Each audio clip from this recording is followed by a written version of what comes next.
and say, hello everybody, welcome to Discussing Tabletop. I hope you're all ready for a wonderful Saturday again. It's the last Saturday in September, 28th. Dang. Almost ready for October. We're what, 3/4 done the year now? We're technically fall?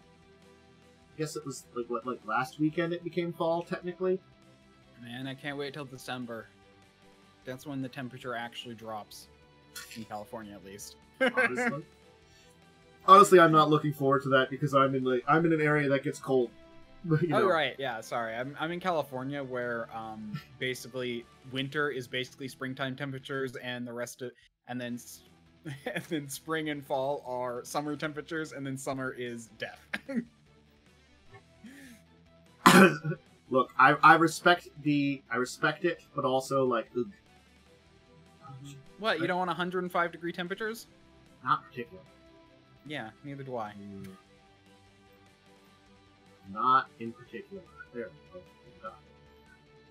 So we've got a bunch of topics to talk about today. If everybody's ready to dive into them, I'm gonna try to have less of these. So let's start with our magic topics. So we've got a few of those. So magic is where we're going to begin. So the first one is, of course, we talked a little bit about the Secret Lair Super Drop, which is happening. Do we have a date here? I'm sorry, I'm just checking. It's supposed to. No, September 30th. So you got 2 days before it's coming out, but we have the rest of them. We knew about a couple of these. I just wanted to mention the rest. They have yet another Hatsune Miku one. What is with that? They've had a lot of those. Yes. I will tell you, it is out now. The Tolarian College did a financial breakdown on these. So if you're looking at the money and want to know about that, go check out his video there. He has the financial breakdown. Big plus, he got it out early, which he was very proud of, but it's also like you gotta, push and run, especially when they just announce these things randomly. I'm gonna say, financially, most of these are pretty terrible. Unfortunately. But if you love the art and there's some style and some cards here that you do like, some of them are good. And some of them they don't match like style. I'm gonna be honest. I dislike the Ghostbusters one. I don't like the Chucky ones. The Showcase Duskmorn is good, but I feel like that's just Duskmorn stuff. I like the Monster Magazine ones. Yeah, the Showcase Duskmorn, it's just more cards in a format that's in Duskmorn, of a type of special card. It's just with cards that are not normally there. The magazine ones, really hard to read. They look neat, but they're really hard to read, which is one of those things that I'm like, I would like cool art and also be able to read it, I mean, yeah, the point of these are like, I already have these creatures or these things, and so it's not like I don't know what they are, but I like the cool art. That's about it. The Peach Momoko. Yeah, it's very interesting one. And the Tome of Ancestral Sorceries, which is another very modern art one. I actually really like that. That's not modern art. That's I do not remember what that's called, but it's not modern art. Yeah. Again, I think none of these have particularly super great financial value, but as I recall from the video, but some of them are okay financial value. Like you're gaining a little bit more than what you would have, and there are some things here that have if you're getting the foil ones, they haven't had a foil printing or haven't had one, so they're going to be much more expensive currently, but probably drop. It's kind of like, again, value will shift once things come out, but you kind of have an idea of where they're starting with before. Again, they're neat. I don't know. It's sort of like, sometimes you wish they had the 5 cards and the 4 cards. I sometimes wish that some of these things had better, flavoring. Like, I didn't even think about it when we were talking about the Ghostbusters ones or the Chucky one the other week. At least the Ghostbusters ones. When the professor was talking about them, like, a lot of them, like, the cards, like, if you really look at them and read what their, like, their flavor is, they don't really match with what they're putting in there. It's just sort of like, it's there, you know? And it's such an interesting thing that they couldn't match them. So, I don't know. It's their October super drop. It's fun. It's a whatever. Shall we talk about the big news that happened this week? I don't know if you saw anything on this. You probably didn't. If it's magic related, then no, because I don't actually pay attention to that at all. So, there was controversy related to this. Commander banned. I saw that Momo posted a video about this, but I did not watch it. I posted Professor's video about it on my channel. Or was it you? Never mind. Yeah, it must have been you who posted it. Never mind. And that was like a lot of other things. Yeah, that was like a culmination towards the end of the week. So, and it's a very good breakdown. But if you are unaware, so there is a Commander's Rules Committee, basically, that comes up with bans and stuff. And they have an advisory board. In this case, apparently, we're just going to say, they did not go to the advisory board. Okay? Oh, okay. But we knew they were talking about... the advisory board is like volunteers? That's like volunteers from the community who basically can tell the rules committee what's kind of like, what things they should keep an eye on, stuff like that, give them advice and stuff. Yeah. But it's not like the people of Magic, which is the important part. Yes, but they're usually people in the community. Yeah. So, we knew that they were looking at Nadu. Nadu as a card is pretty broken in Commander. We'll just say, I'm not going to break down how these cards are good or bad in Commander, but Nadu is one of those cards that, pretty up there in problems. Similarly, Dockside Extortionist has always been a problem in there, because also they only, printed it, once, too. It's the kind of card that, if they had printed it more, probably would have been less of a problem, but they made it artificially rare. Wizards did. So, yeah. Problems here are coming from Wizards too. We can say that. Anyway, those were the two that people kind of had always thought were going to get the ban. They mentioned they were looking at Nadu. They didn't mention Dockside Extortionist, but people have always been thinking that that one can probably go. The two that came out of nowhere were Jeweled Lotus and Mana Crypt. Now, Jeweled Lotus and Mana Crypt, very similar to the card which is in every Commander deck, Soul Ring, are cards that basically speed up the game. A Commander game is at its best when it's not too fast. That's kind of where the Rules Committee wants to kind of bring it back. They would never ban Soul Ring because Soul Ring is sold in every pre-constructed deck. It's also like 15 cents at this point in time. The other two, one of them, well, they were both pretty expensive, and I think Mana Crypt was well over $100. It lost a lot of value. It lost a lot. Well, you can't use it anymore. Yeah. Mana Crypt was only being used in Commander. That's an important part about saying something about it. It only found real use there. So that's where all of that value came from. So, people were very upset. Okay. It's just... It's a mess because not many people did get upset about this. There were death threats related to this. That Jeweled Lotus and the Mana Crypt one? Specifically the Mana Crypt more than anything.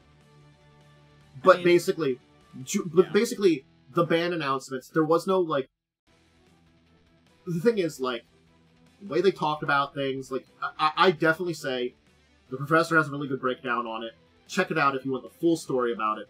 But this was a mess. You know, it's a mess because I do not think in any world does your card losing value mean you should death threat people. I mean, I agree. That's dumb. And it's like $100, even if it's $100 loss of value, that is $100. Lose $1 million, lose $10,000, and then talk to me. Lose $1,000, and then maybe I'll feel better about you being upset. You lost $100. That sucks. That's not death threat sucks. I'm sorry, I should say, I agree with you. I don't think they're devil's advocate, but I shouldn't do that. I don't know if there is. I don't know if there. Well, what is that called? Yeah, I think the way I would put this is too. I don't think there is a point with something losing value that it is deserving of an actual death threat. Your anger, yeah. Your complaints, yeah. Don't threaten people. Yeah, never do that. And again, like, I think it's the idea that some people might have, like, oh, well, I would resell it or something, or, like, get my money back ahead of time before the big boom bust or something. I can't use it now. And I'm like, like, who cares? It's a card. Like, it's like, cool. Actually, you know what it is? I think it's the threats aren't the people trying to sell it; they're the people who bought it and now can't use it, so they're out that money. Yeah, that's what I mean. It's now not valuable. Yeah, but plenty of those people might resell it, is what I'm saying, or like but then they Well, it's sort of like when the advisory board previously had said they were taking a look at Nadu. Normally, when an advisory board or like a committee board says they're looking at something, there is a good chance they will ban it. Not always. But usually then, those cards lose value. Because people are like, they're, not planning on having them anymore. They're either selling them off or not having them in their decks. So it's a way for, like, if someone wants to offload it while it still has some value. It can. Warnings ahead of time is good. I think that's the thing, as, like, the professor was saying, is warnings would have been better. He doesn't think they should have banned Jewel Lotus or Mana Crypt. Just because we still have things like Soul Ring. Yep. Which is a similar type of, like, it's a mana creation card, that's very cheap and easy to get out. It's sort of like those two are very powerful pieces on the problem of Commander deck acceleration, but it's kind of like a Band-Aid on it or something, it's not going to solve the problem, it's maybe going to help it. And maybe things will get a chance. But, I don't know. I think this entire thing was kind of a mess. Seeing some other, like, news things, like, I saw that there was, like, fans lost a petition to fire the rules committee and reverse the bans. And I'm like, what is wrong with you people? That one is just, like... Ugh. Petitions always work. Yeah. But it also, like, I'm sorry, there are petitions where I'm like... Oh, there are petitions can work, but I feel like a lot of, like, internet petitions, those don't work. and this one feels like just, like, a petty petition, because it's, like, 4 cards, 2 of which were popularly discussed about being banned, in a lot of circles. So, the other 2 cards are really what you're signing this petition about and angry about. And I get their like that's the thing is like, I mean, for what little I know, I kind of get their reasoning for Mana Crypt. It can make an explosive start, but that but that is kind of like, there's a lot of things that can also affect that. So I kind of also get the other side too, where it's all like, well, if I get far too many lands in the beginning or far too many creatures and not enough lands, then I have issues. Also, if I get this one card early on, like, don't they have limits too? Like, you can limit it, like, because I know sometimes you have, like, a limit to 3 cards or 1 card. Well, in Commander specifically, you have 1 of every card in your deck. Oh, okay, so that's already... It's a 100-card deck, except for basic lands. It's 1 of a card in the deck. Unlike any other format, where it might have been more financially viable. In any other format, you would probably have a playset. You'd form. Then it might make a difference. And again, like, people like to say it's an eternal format.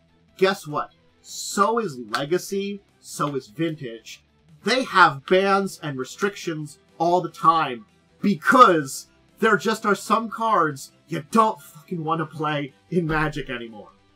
They're just so broken or create such broken things that they make it the format. I think that's the issue, is like these things, you know. Like Jeweled Lotus I could see being very powerful in Commander. Because like the whole idea is that it helps you summon a commander quickly if you get it early enough.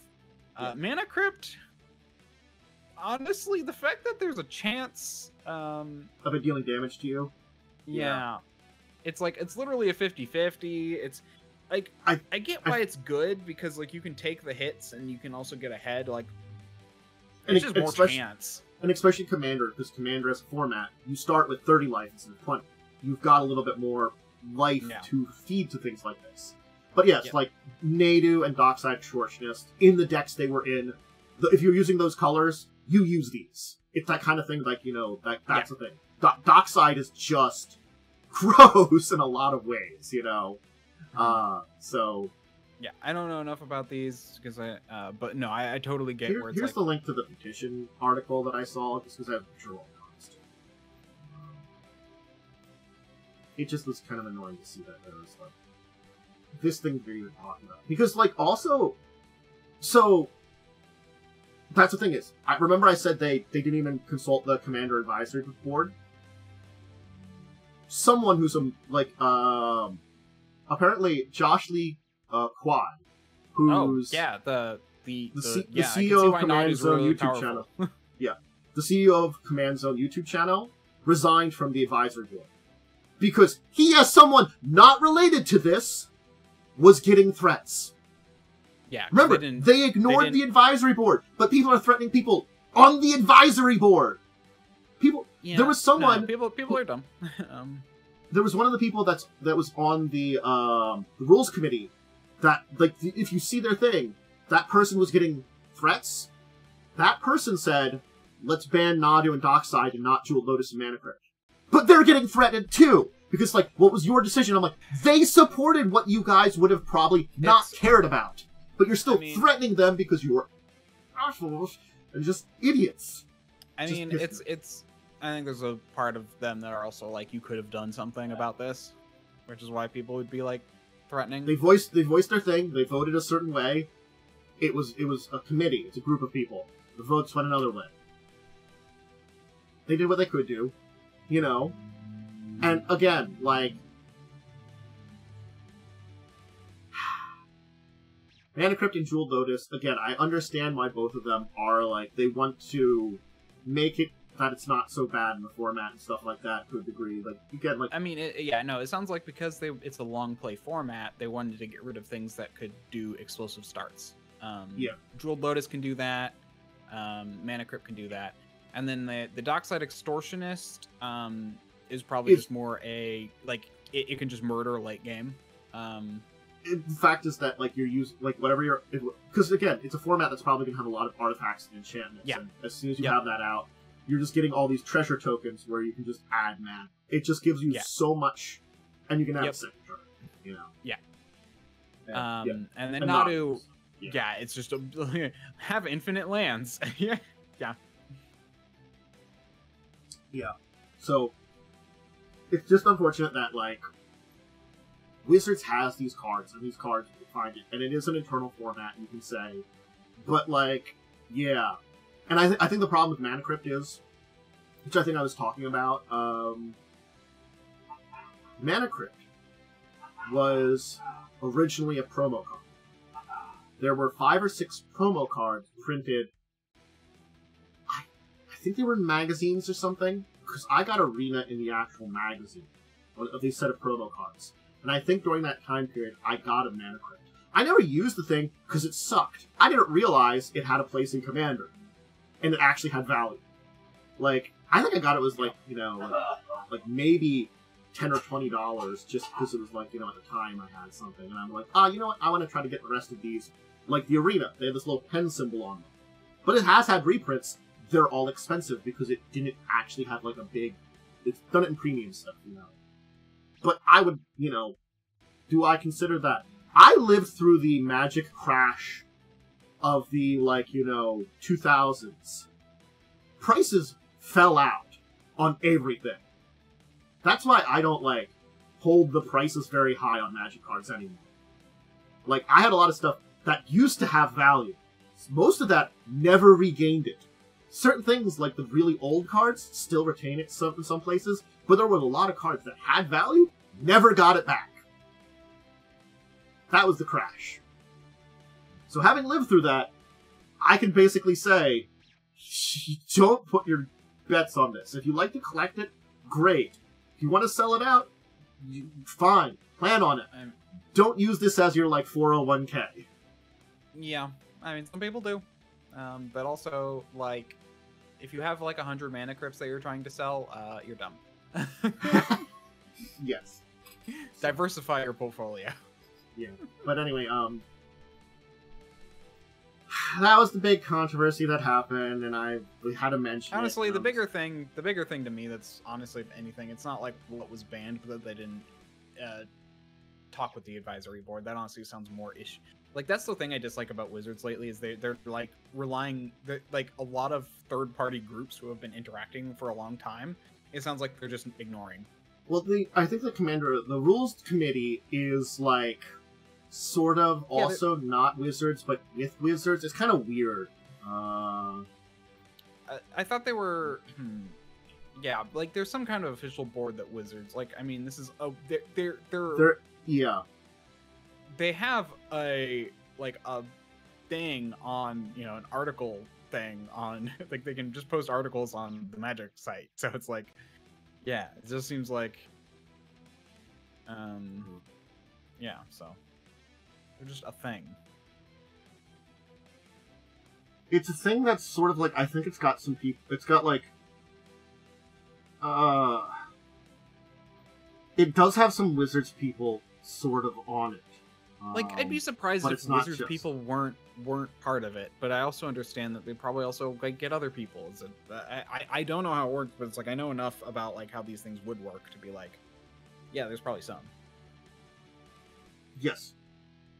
So it's basically it's technically independent from Wizards. Basically, it's sort of it is the committee that has been created from the people that it's a weird spot because it's basically some of the people are sub people in the Wizards area, and they and are people that are very big in the organization of Wizards, supporting Commander kind of thing, but they're technically not Wizards. It's kind of a weird pot. Yeah, there's a lot of there's a lot of things that are official that are hired out to effectively a group, which this would probably be a group. They probably they might get paid, but they also might make money from tournaments, but then they have to have the support of Wizards, so they probably have some people on it. It's that's the thing. So it's a whole thing. I get it. It is a thing. That is, it's basically, I would call it semi-independent. They call it independent group, but because they do work very heavily with Wizards and talk with them, especially with them doing a lot of Commander products now. Well, yeah. Also, it sounds like the whole idea that we want it to go this direction. That's probably something told to them by Wizards. We don't want Commander to be off the cuff. This was not how it was intended, and they would be okay, so we'll work with that. Again, they can still technically make independent decisions of Wizards, but again, it's they are connected. Because I'm going to say, I gotta be honest, Dockside Extortionist, I don't know if he's legal anywhere else, but that's the kind of card I would use in a deck that's not just Commander. I like that kind of thing, It's a bunch of extra mana in it. Same with, Native. I can understand them being banned in it, but probably not in goddamn Legacy. Legacy has too much crap. Anyway. We should move on. There's more Wizard stuff to talk about. Unfortunately, or fortunately, with some D&D topics. Well, you got your book. I guess that's a good place to start off with, if you've got anything to say about that. So I finally got the Player's Handbook. I am... Okay, so the one thing I am very impressed about... I have not watched a lot of videos about this stuff. So I'm kind of like, I was kind of experiencing it for the first time outside of some very basic stuff that I'd seen before. And frankly, I'm very impressed with how much art is in this book. They have art on pretty much every other page, if not more. It's ridiculous. And I love that they annotate what everything is. They basically say, oh, human sorcerer chastises ghouls with the unpredictable energy of chromatic orb. You know, it's like they annotate with all the, you know, it's like, it's a cool little picture. I don't know how much of this I'm allowed to show. I think it's out now, so I think I can show more. As long as it's not like, so, sorry if I get you killed by wizards, assassins. I mean, like, it's physically released now. You're fine. I know. I know. And I was making a joke. I know. Ooh, they're like lasers come towards my head now. Yeah. Is that a red dot on your forehead? Damn it. I like, actually, speaking of chromatic orb, I actually do like the changes. This was something I think, though, that was in the pre-release, the playtest. So it's basically where if you roll 2 of the same number, you can hit another target with a different element. Yeah, you can roll the same, if you roll the same number on 2 or more of the d8s, so it's like 3d8, and if you roll the same number on 2 or more of the d8s, the orb leads to a different target of your choice within 30 meters of the target. Make an attack roll against the new target, and make a new damage roll. The orb cannot leap again unless you cast the spell with a 2+ spell slot. Basically, for each, you basically can jump it a number of times equal to the spell slot. I actually feel like they did do a number of things to make higher level casting a little bit better. I don't remember a ton of them, but yeah. Like there are some things like what is heal? Oh yeah, like Confusion actually gets a range increase for higher level spell slots. So it's like there's some other effects. It's not just damage, because I'm pretty sure like everything was. I'm not gonna lie. Everything was damaged. There was. I just have heard some fun things, and you know, honestly speaking, it has been really fun to see, because he does a lot of these D&D shorts, putting out shorts where he's suggesting ways that the game is broken, and into 2024. He does little skits with himself of breaks in the game, and I'm like, you know, he's done this before with the original one, but it's sort of like there's just new broken ways. I think I saw that. Yeah, and that's the thing is like it's fine. Honestly, any reasonable GM will basically say no, that's not how it works. Like, you know, like the polymorph thing, where I don't know if we talked about that, where it's like polymorph. The temporary HP of polymorph doesn't explicitly say it goes away when you polymorph. Well, meaning you can drop concentration, but like any reasonable GM would say, no, that's dumb. Well, I was thinking of like actual like things like Warcaster allows you to make attack of opportunity on things, right? And cast a spell that casts one action as a reaction. Spells, yeah. But because attacks of opportunity work now, it doesn't necessarily say enemies for attacks of opportunity. So you can attack of opportunity an ally and buff with them. A buff spell. Yeah. But I think it's just funny. Yeah, but like that one was like, so the idea is you can cast polymorph on someone because they get temporary hit points equal to the creature. So you can cast polymorph on someone, drop your concentration, and now you just gave them like 157 temporary hit points. Yeah. So it's like any reasonable GM will say that's dumb. There's some ones that are a little bit harder, like see invisibility. I saw a good argument for why see invisibility should allow you to see hidden people. So, like, rather than just, you know, it's like they're non-magically hidden. It allows you to see magically hidden things, so maybe it should allow you to see non-magically hidden things too. All of the summon abilities have been reduced to basically summon a stat block that changes a very little amount based on each level. That's fine. Honestly, that's more balanced. Basically, Pathfinder 2e does the same thing. It's basically just like creature of this level or lower. So it's like, and they have like gets reduced stuff and rather. I actually like the fact that they have like an appendix with just a lot of the rules points where it's like, oh, bright light, what is that? burning, hazard, what is that? Campaign, what is that? Yep. Yeah, so I just like that there's a nice little appendix with all the basic rules. I think it's of my opinion of like there are a lot of nice things in there. I don't know if it's worth the extra cost at this point in time. I'm inclined to like. Here's the thing: 5e as it stands, not the 5.5, but the original 5e, is fine. It works great. There's some issues, but they've actually addressed a lot of them. The biggest one being Ranger, and some other ones they've added optional rules like later on to basically be like, hey, here's a way to fix this. Well, it's like I think people have said like they fixed Rangers and Tashos, and they could have just used that, and instead they like both fix and hurt Ranger. Like Ranger's kind of at the point it was in 2014. It was like it's both kind of better, but also worse in ways. Yeah, that's a good point. I wanted to look at that, but I haven't. I wanted to see Ranger, how Ranger, how the Hunter's Mark think it's subclasses. I think it's the Hunter's Mark becoming so integral to it just means that's like that is your shtick as a hunter. Yeah, and my thing was the fact that it's concentration, basically making Rangers have issues with any concentration spell, since this spell is so important. That's the big thing I have, where it's like, yeah, I mean, if Rangers maybe had the ability to cast it without concentration, everything would go away, and I might homebrew that. Then it would be the Ranger ability, and yeah, I think that you just mentioned one change, which makes me say, I would have been okay with this, you know? Yep. Yeah. You know, it didn't take a lot, but yeah. Mm-hmm. Yeah, and that's the thing, is like people make these kind of small changes all the time. I mean, like, and so that's why I'm like, it's good. Is it significantly better than original 5? Is 5.5 significantly better than 5e? Not really. They made enough mistakes in here to where it's not like a better version.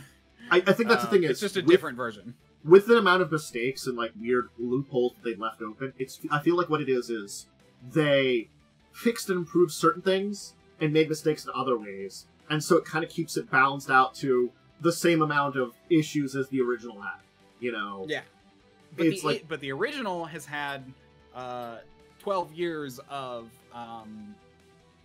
rulings and homebrews. Yeah. So there's a little bit more controversy related to that book. I'm going to give you 2 articles, because they're both interesting. The first one is, Wizards announced... Thanks, Wizards. I don't have the article to their news article about it. That the Player's Handbook 2024 was the fastest-selling book in D&D history. Okay. Or was it? Oh. So Wizards said it was. Wizards said it was, and someone using numbers from BookScan, which is a very reliable place, looked into it and found out the numbers they're giving are probably physical and digital combined. Oh, okay. But they were saying, like, it's and I'm the guessing... physical copies are more than their all other ones, is what they basically announced. Yeah, they probably said it passively. They probably said it in a way that made it ambiguous. According to Wizards Close, post-printed in similarly higher quantity. The new edition sold 3 times as many copies as 2024 during its launch.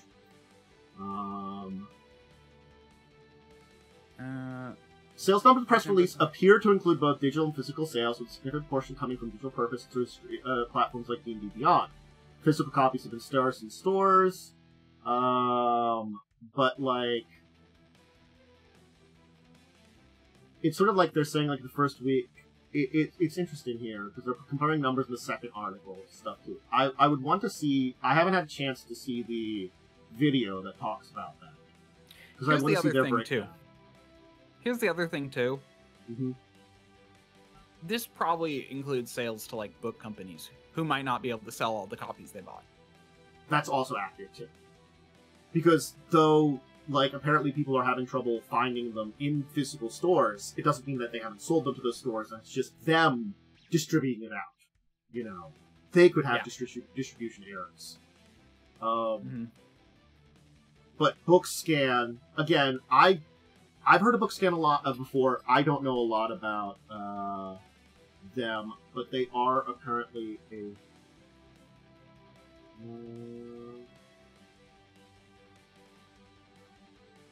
it's a data provider for book publishing industry that compiles points of sale data on books owned by Sierra, the United States. So yeah. So Bookscan, again, I've heard of them. They're a pretty good thing for numbers. They don't give good numbers. Yep. You know. No, and it's like, yeah, 2014 Player's Handbook. It's called them everything. 2024 though. First week sales. Okay, yeah. Yeah. So here's the thing: Bookscan may be able to track other types of books, or better track physical sales in the sense that. So this discrepancy may come from what I just talked about, where Bookscan may be able to track because of the way ISBNs are blah blah blah and stock and stuff. It might be possible to track. And here's the thing. I understand those numbers too. 2014, 2,200 copies. Why wasn't that big? Because 3.0 into 4th edition, everybody was very nervous about 5th edition. Yep. I didn't get to 5th edition for a couple of months until after it had come out. I got 3.0 pretty close to when it came out. And 3.5 then too, but like, you know, there was enough problems that they actually fixed from 3.0 to 3.5 that I'm saying it was worth it, even though it was like, you know, probably not as worth it as you really want. But there was some really big glaring issues that we saw in 3.0. A lot more than there was in original 5th edition. Original 5th edition was, well, much, I would say, better baked than 3.0 was in a lot of ways. Anyway, so by the time we get to Tasha's, D&D is already a lot bigger. That's the thing, too. So I can understand those numbers there.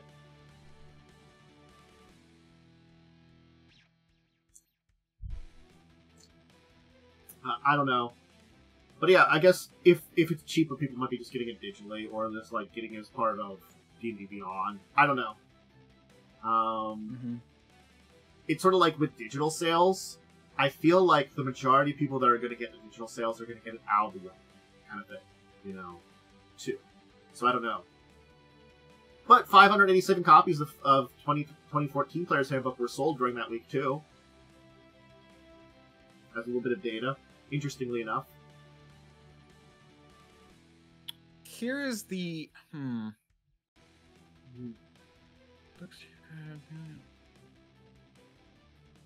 I mean, if they're being successful with selling digital, I don't mind. You know, them saying, like, being very proud about that. But, again, like, saying that they've sold three times as many copies as the 2014 edition doesn't paint a great story, too, because it's deceptive. It seems like there's a lot of deception here. You know, and I feel like that's why I'm like, I don't like it. Because it's again, unless you are someone that remembers the original release of D&D 5e and understands what was going on during that time period, you are not going to understand that, yeah, it wasn't a big release. Not in comparison to what it could have been, you know? When people tell me, yeah, 22,000 copies sold, I'm like, yeah, that makes sense. Okay.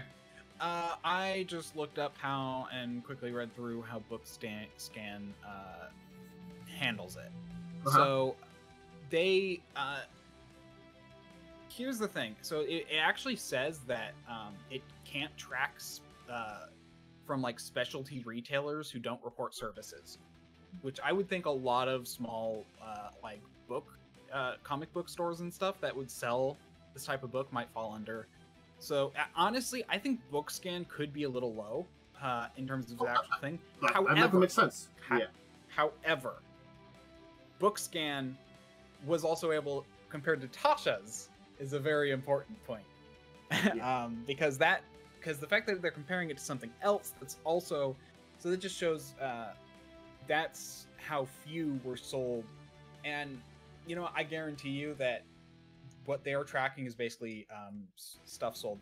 Now, I'm not sure. Here's the other thing was trying to look for but couldn't figure out through a quick search through a few quick Google searches. Mm-hmm. Would pre-orders that were then shipped that week count as that week's sales? That I'm unsure of. That might depend on. That could be how Wizards displays it too. Yeah. And so there could be some issues with the way Bookscan works. It really depends on how the data is collated. However, even with that, Tasha's had pre-orders, I'm assuming. Oh, yeah. Yeah. So, yeah, however it's working, it's definitely way worse than Tasha's. I feel like the physical copies are probably falling behind what they want it to be. Digital might be okay. But I'm going to say here, even if with the digital they sold like 66,000, that's still like half the sales of Tasha's. Yeah.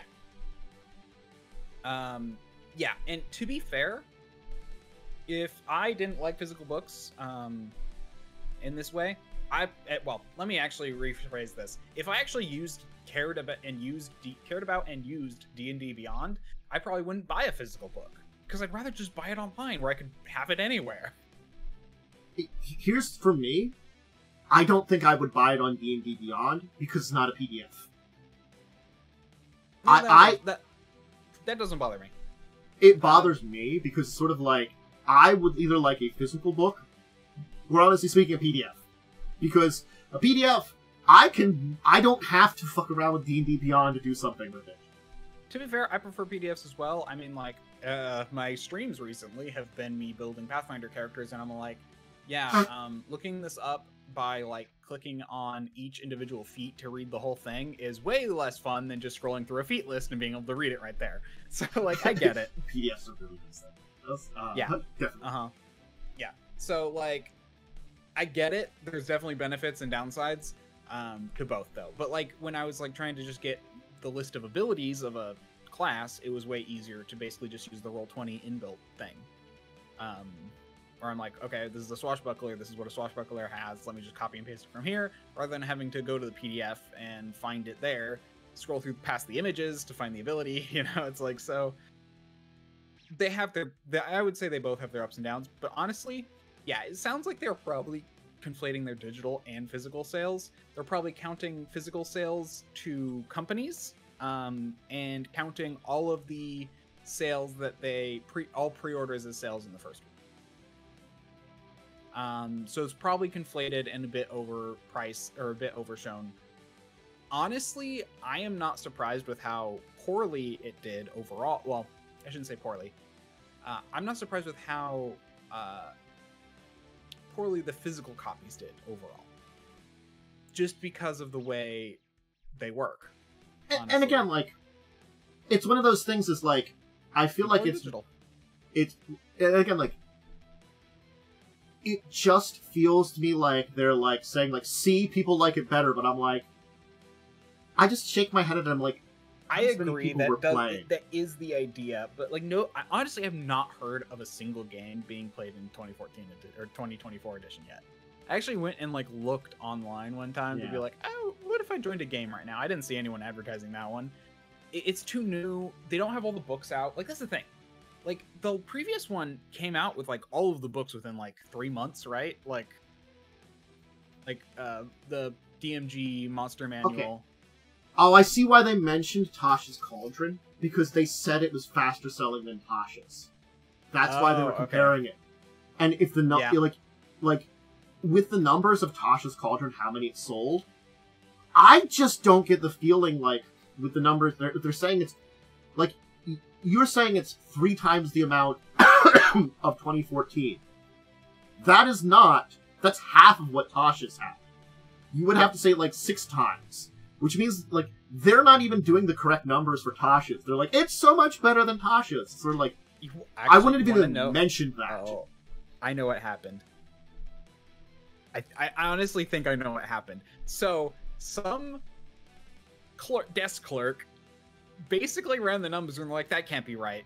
And the desk clerk, you need to redo your numbers. And the desk clerk got nervous and was like, what if I'll just add these in, and that'll be fine. And then they brought it to their boss and they're like, that's right. See, I knew you were doing it wrong. And then published it and then told someone to write an article about those numbers. You know, like, I guarantee you that's what happened. Yeah. Some higher up was like, no, this is not the right answer. I know it did better. Show me the right answer. I mean, like, it seems to be doing fine digitally. Yeah. But I guess just physically... And again, the physical, it sounds like it's not only a combination of, you know... How many shipping issues did we hear about? That they're having problems with other parts of the world and stuff like that, and things like that. I wouldn't be surprised if there's goddamn shipping issues somewhere out there related to this anyway. So, I don't know. It's a mess. Like, we'll see.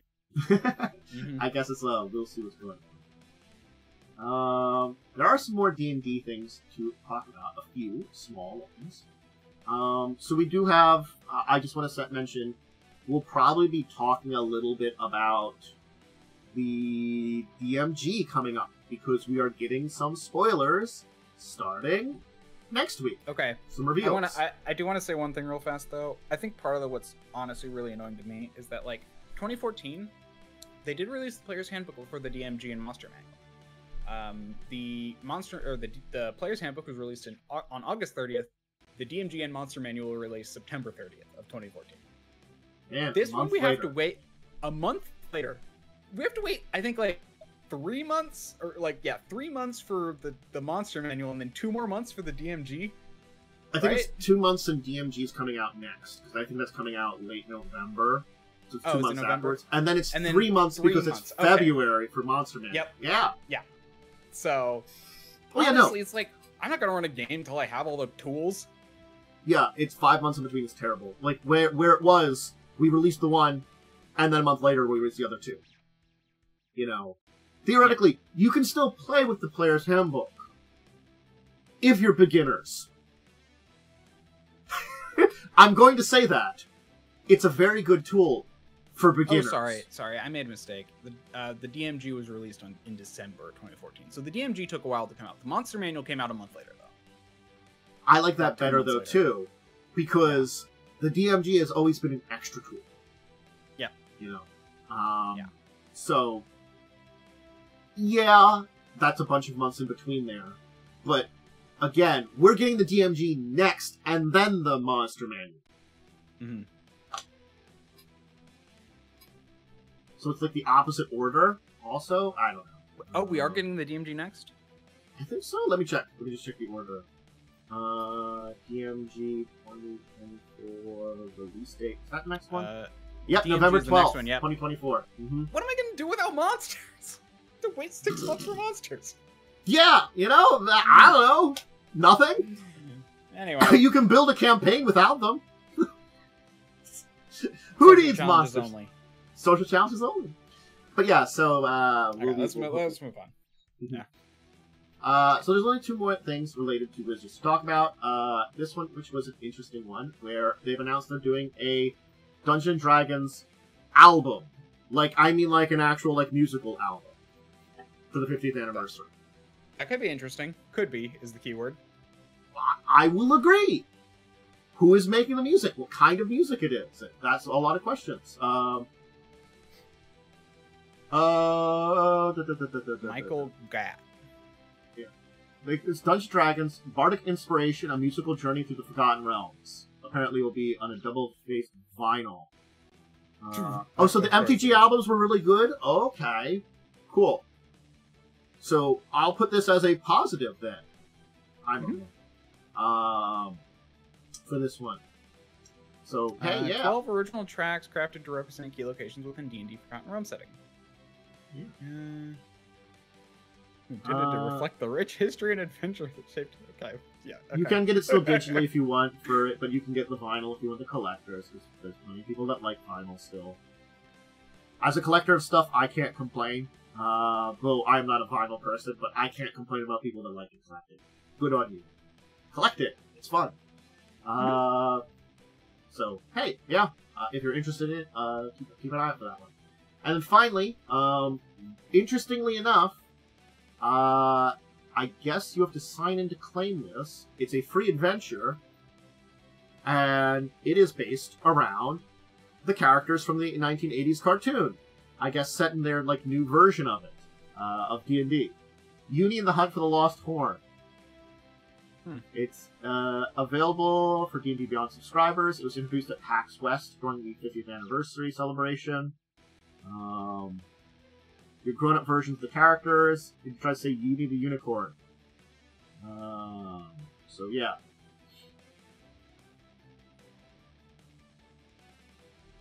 So interestingly enough, for level 4 characters, because no one starts at level 1 anymore.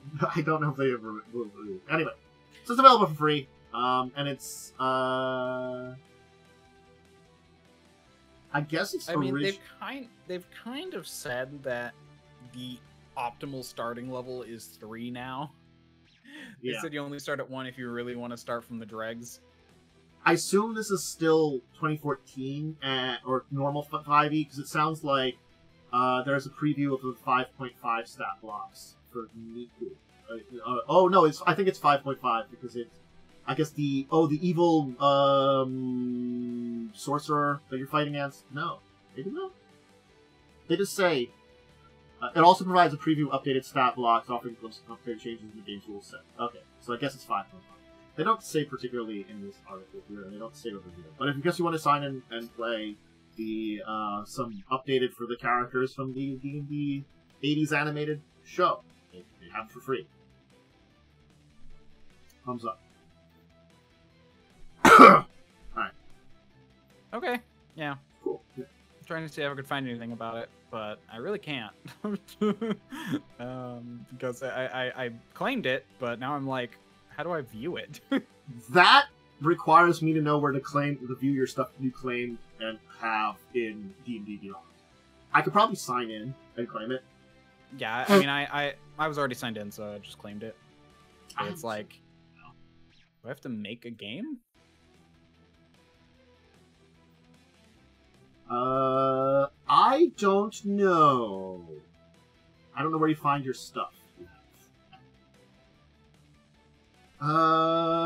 Anyway. We can, I just wanted to update, we've talked about this a few times, but I just wanted to say for this one, it's live!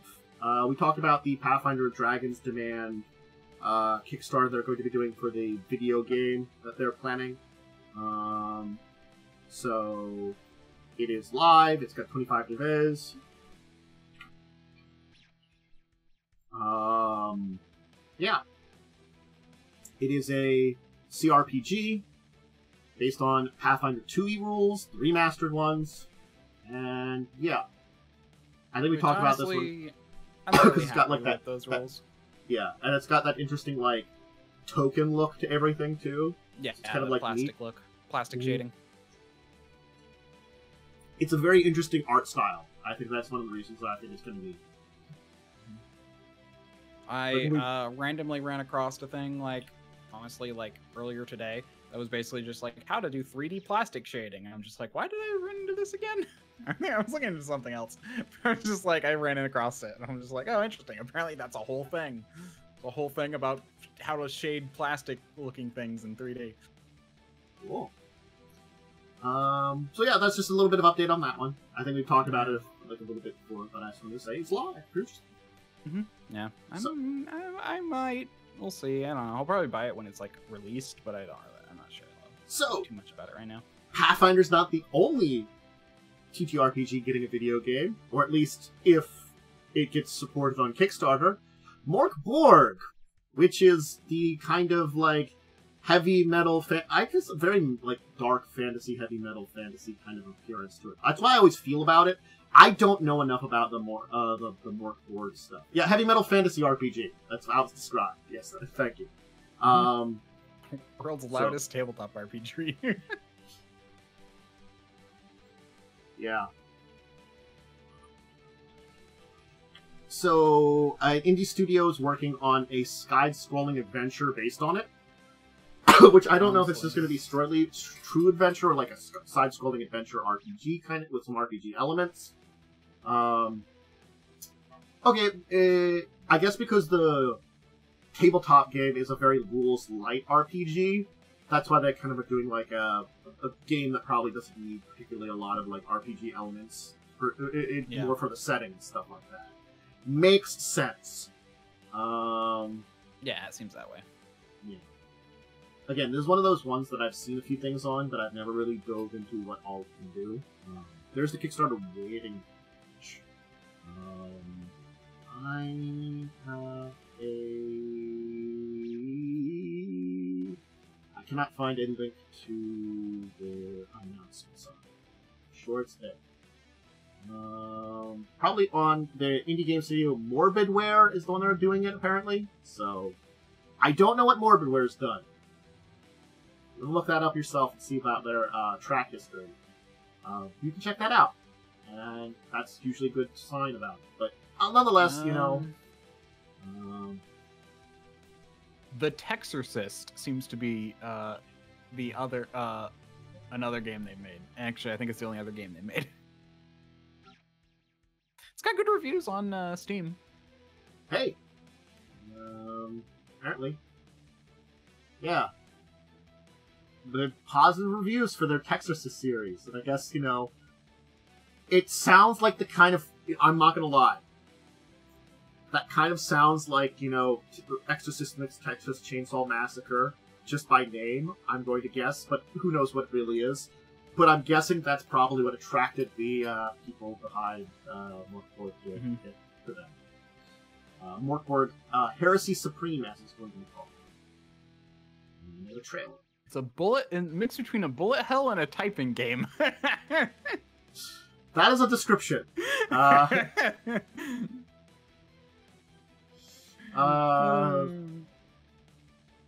Wretched anti-heroes explore side-scrolling, semi-visual, grimdark fantasy world searching for a way to prevent the apocalypse or make the suffering worse. Yeah, here's their Morbid Bears page where they have a big thing on it.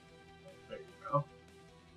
So, I guess you could wishlist it on Steam too. If you really are interested in it. Oh, I see how this game works. So basically, you have to like type. Oh, okay. So I'm just looking at the Texorcist one where it's like you have to type. So basically, you have to type like your spells out to like banish things. It's like banish this monster or something like that. And it's like, but you have to do that while dodging things. Neat. Yep. Anyway, right. Sorry. I was just like, I'm so curious about how that would work. Small update on Discworld. We talked about this already, but I did want to throw out two things here. Modifius has a Quickstart for free. That's a big thing, of course. If you are interested in this game, you can see that. And also, I totally forgot they have a YouTube page, and Modifius has put up a trailer for the Discworld Adventures and Okay, I want to ask a question. Why do you always send the European links for Modifius? Your link is always modifius.net/en. I guess it's en-us, but it always says like, oh, you're on the European site. That's where if I just go to Modifius, it goes to. Let me try to. No. I don't know. Oh, I understand why now. Oh. I just noticed that every time you send a Modifius link, it's European. Okay. So, the thing is, when I switch to the US, the new releases disappears. I can still check out their community posts, but I can't find the new releases. They don't show that for me on the US page. You know what? I think I know what you're talking about, because I switched to US page once and it wouldn't show me. Yeah. Yeah. So basically, they don't have a section for it in. Yeah, that's probably why. US. That's why I use the European one, because that one's still. When I go to that site, I can scroll down and be like, new releases. Have you released anything that I missed that you mentioned it, or something like that? You know. So. Yeah. No, that's interesting. Okay. Yeah. Yeah, I never really thought about that. So anyway, yeah, there's their YouTube trailer about it too.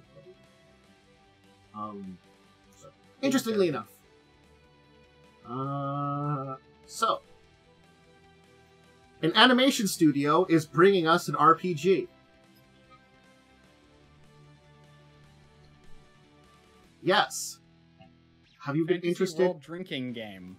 What? Yes, let me just look this here. There's the backer kit site for this. So if you don't know who Titmouse is, they are an animation studio. They are known for producing stuff like The Legend of Vox Machina, Star Wars Lower Decks, or Star Trek Lower Decks. I said Star Wars. My brain broke. That's where I've heard of them. I'm like, I've heard that name before, and I'm like, okay, yeah, that's probably. Yeah, they do a bunch of animation stuff. They're now also apparently doing a tabletop role-playing game. Okay. It's apparently a party game that combines role-playing elements with humor and themes around drinking and 420 culture. I don't know. I'm gonna put I'm talking about this because you're an interesting company to hear that is making it. That's where I'm coming at for this one. To hear that Titmouse, the animation company, is bringing us an RPG game. Alright, what you got? Again, unfortunately, we just have an announcement of it, and it's not going to go live for 9 days, so we might not know more until it launches in October. But you can take a look at it and kind of get your ideas on it. Yeah.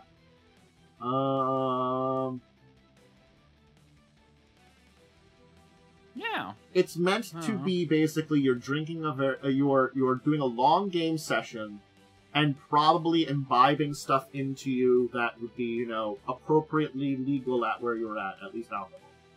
Yep. And just being like, you know, it's meant to be a journey both physically and mentally.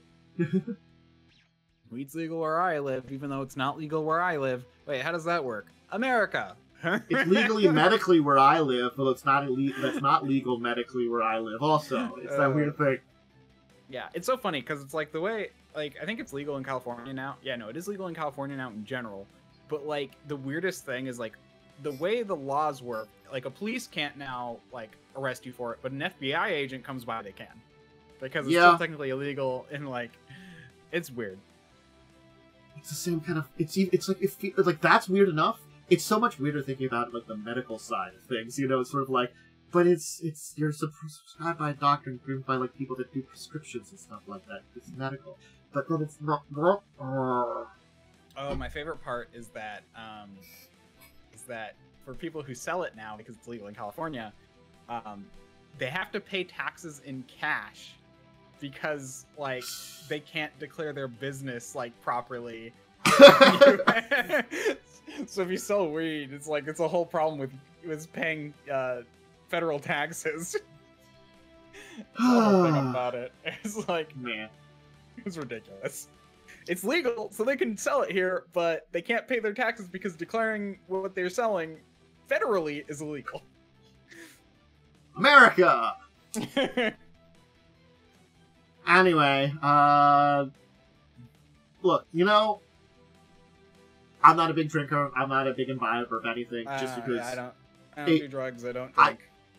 It has bad results for me in general. And it always has. Like, you know, I think I've said this, you know, like, my exposure to marijuana gives me a headache. My exposure to drinking is, I don't do it.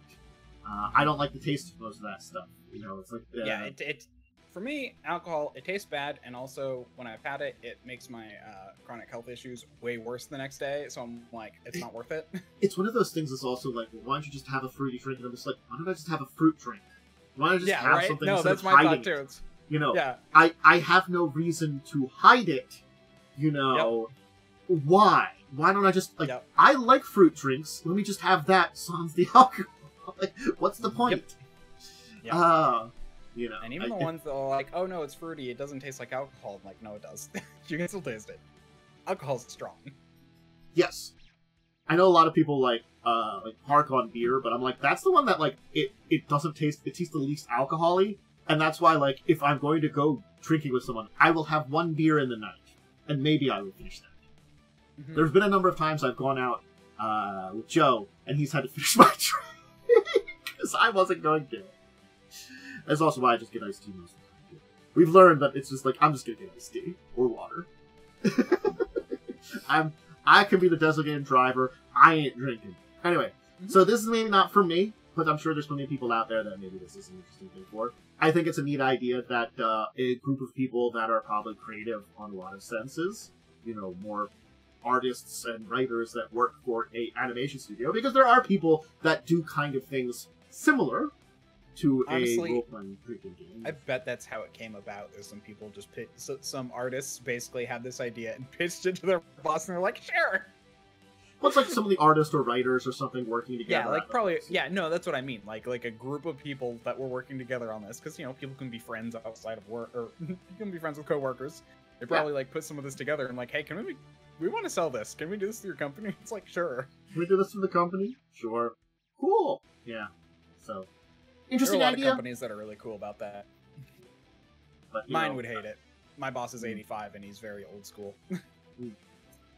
So, here's something I wanted to mention a little bit. I don't know if how much it'll be very interesting, but we're having a magazine in 2024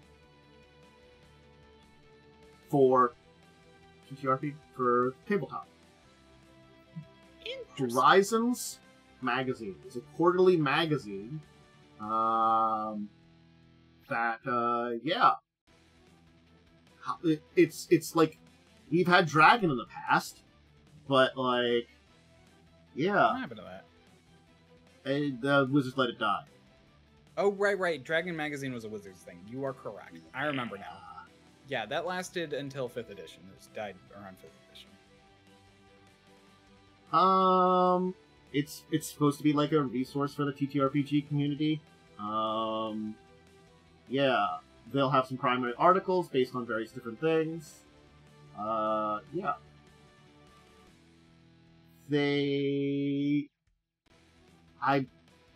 I'm guessing this is a magazine. I don't know if we'll get a digital or if it's just be physical, or it might be both.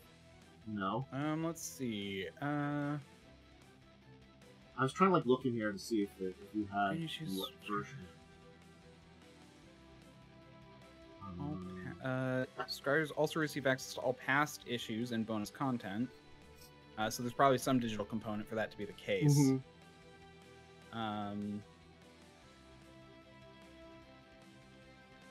I think it's a digital only magazine, which might not be bad either. You know. Honestly, I'd kind of prefer that. Mm-hmm. Maybe depending on your support, you can probably get a physical. I don't know. Yeah, honestly, I honestly feel like it would be that way. Those content. Maybe. Polygon article. Let's check your article. What you say about it. Because I had a different site's article that I was looking at, and they said that they originally mentioned the Polygon article, and I didn't look at this one. Okay. So I guess the idea is because Dragon tried to come back digitally and didn't do very well up into July 2024. So this is trying to take its place as a press.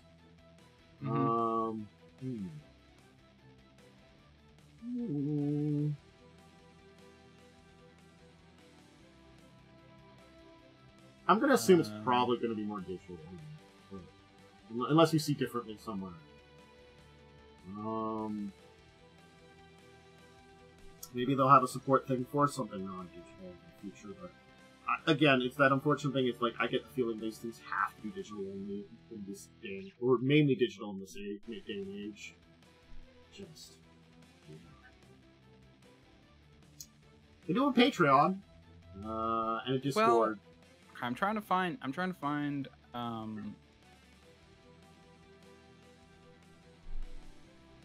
It's a digital magazine for 5e on the tabletop roleplay. So if you go into the subscription, it does say specifically digital. Mm-hmm.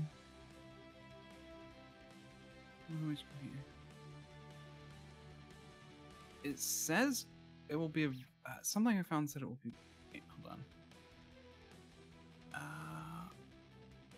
on. Okay, this is. Again, when I clicked on the subscribe or purchase on website, it said it was digital. Yeah, I mean, I clicked on that too, but it didn't say.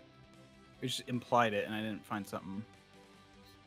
I'm going to guess that, like, if there is something non-physical or non-digital, it would have to be something special through their, like, Patreon or something like that. Oh. I would assume. Mm-hmm. If they would do something like that. Yeah. Because I know you can get some more print-to-order stuff for, like, things on, like,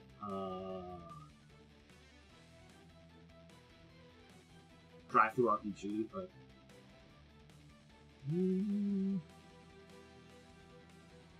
Yeah, I think it's yeah, they only have the one just level based- right now. Yeah. I would assume if they're probably just going to be digital for now, and maybe if they have success, they might have special things for, like, you know, like Patreons for... Like, Yeah, I don't think this is going to be... Honestly, I like these. Traveler did these for a while, and they actually brought them back, kind of. There was a whole thing where it's like... Actually, wait, no, they still exist. It's just they're doing it less often because it's basically done by one guy. And he had to cut back for some reason or another. But yeah, basically, and those ones are free online. Okay. Those ones, well, they're free. You can buy them, or you can view them online for free a bit later. So, there's a charity I wanted to mention that I saw that's coming on, because it's a good one to move on. And it is an accessibility for people with who are blind or visually impaired.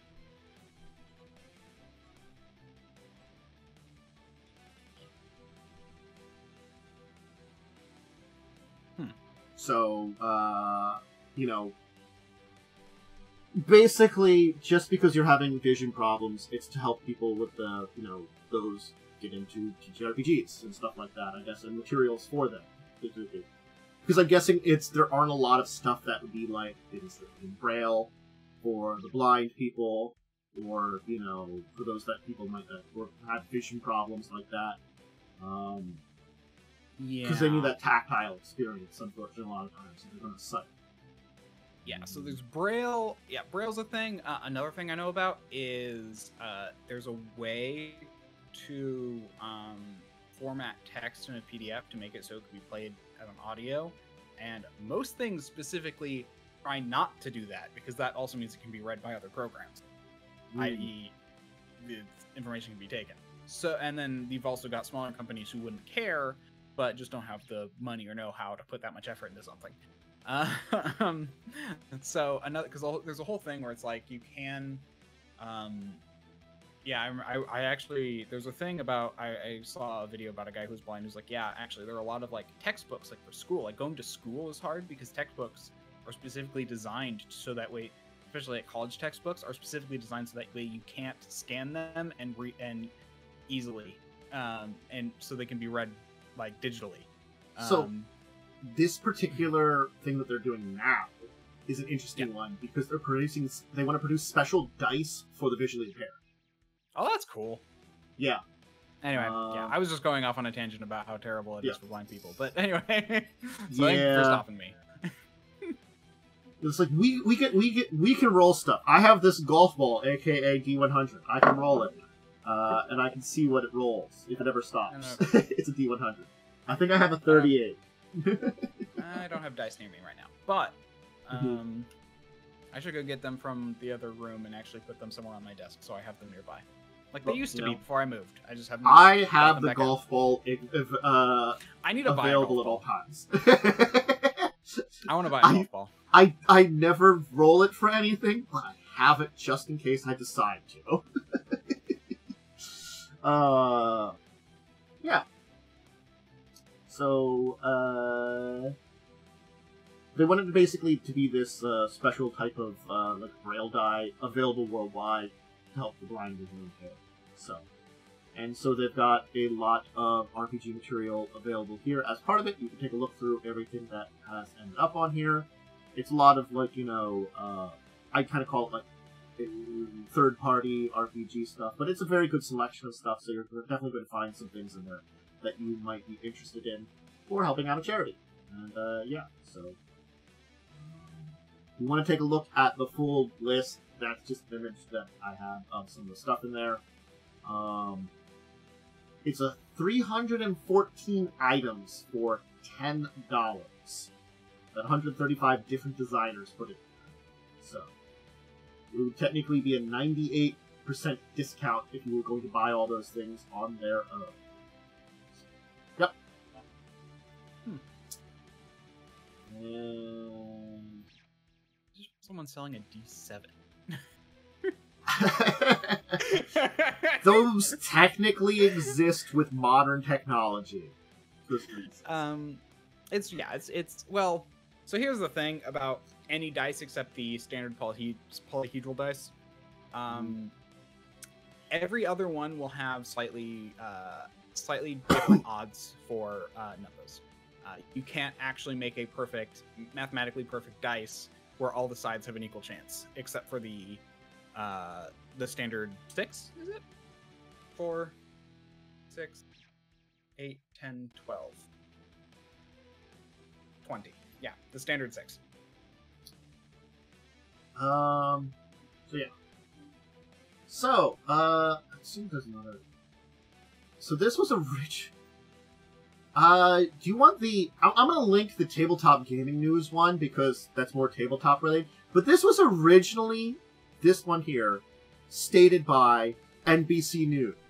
NBC. And that's Cards Against Humanity. NBC News originally said it. So it links to the article in here if you want to see that article by NBC, the big news organization. Cards Against Humanity suing SpaceX for trespassing on Texas land. That's a thing. So, this is the weirdest tabletop-related story. Apparently, Cards Against Humanity wanted to mess with the plans to construct that border wall that Donald Trump was building when he was president, and so bought some land. Huh. But then, apparently, the government allowed SpaceX to use that, because SpaceX has been helping with space and NASA-based operations, I assume why, for stuff. Yep. So now Cards, who owns that land, is suing SpaceX. Interesting. This is such a weird story. I'm not going to lie. I don't think that, I mean, yeah, there's definitely a weird thing about this, but yeah. I mean, honestly, this does not surprise me. This is kind of just the weird bullshit that happens with ownership rules and laws with countries. Like, I've heard of weird stories like this. Most of them are like farther back in history, but this is honestly makes sense to me. It's something that's happening. Yeah.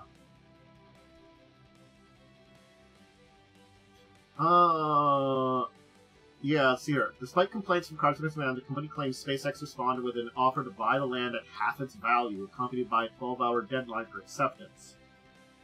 And then they refused it and made a counteroffer saying they'd accept X as compensation. They called it Twitter.com. No. They want the domain Twitter.com because they still own Twitter and they now also own X.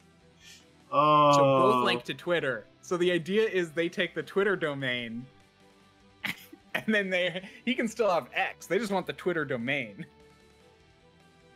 I also might mean the company, but I think I mean the... This is such a weird entire mess. Look, they said referring to the social media platform, so they must have been talking about the whole thing. Yeah, just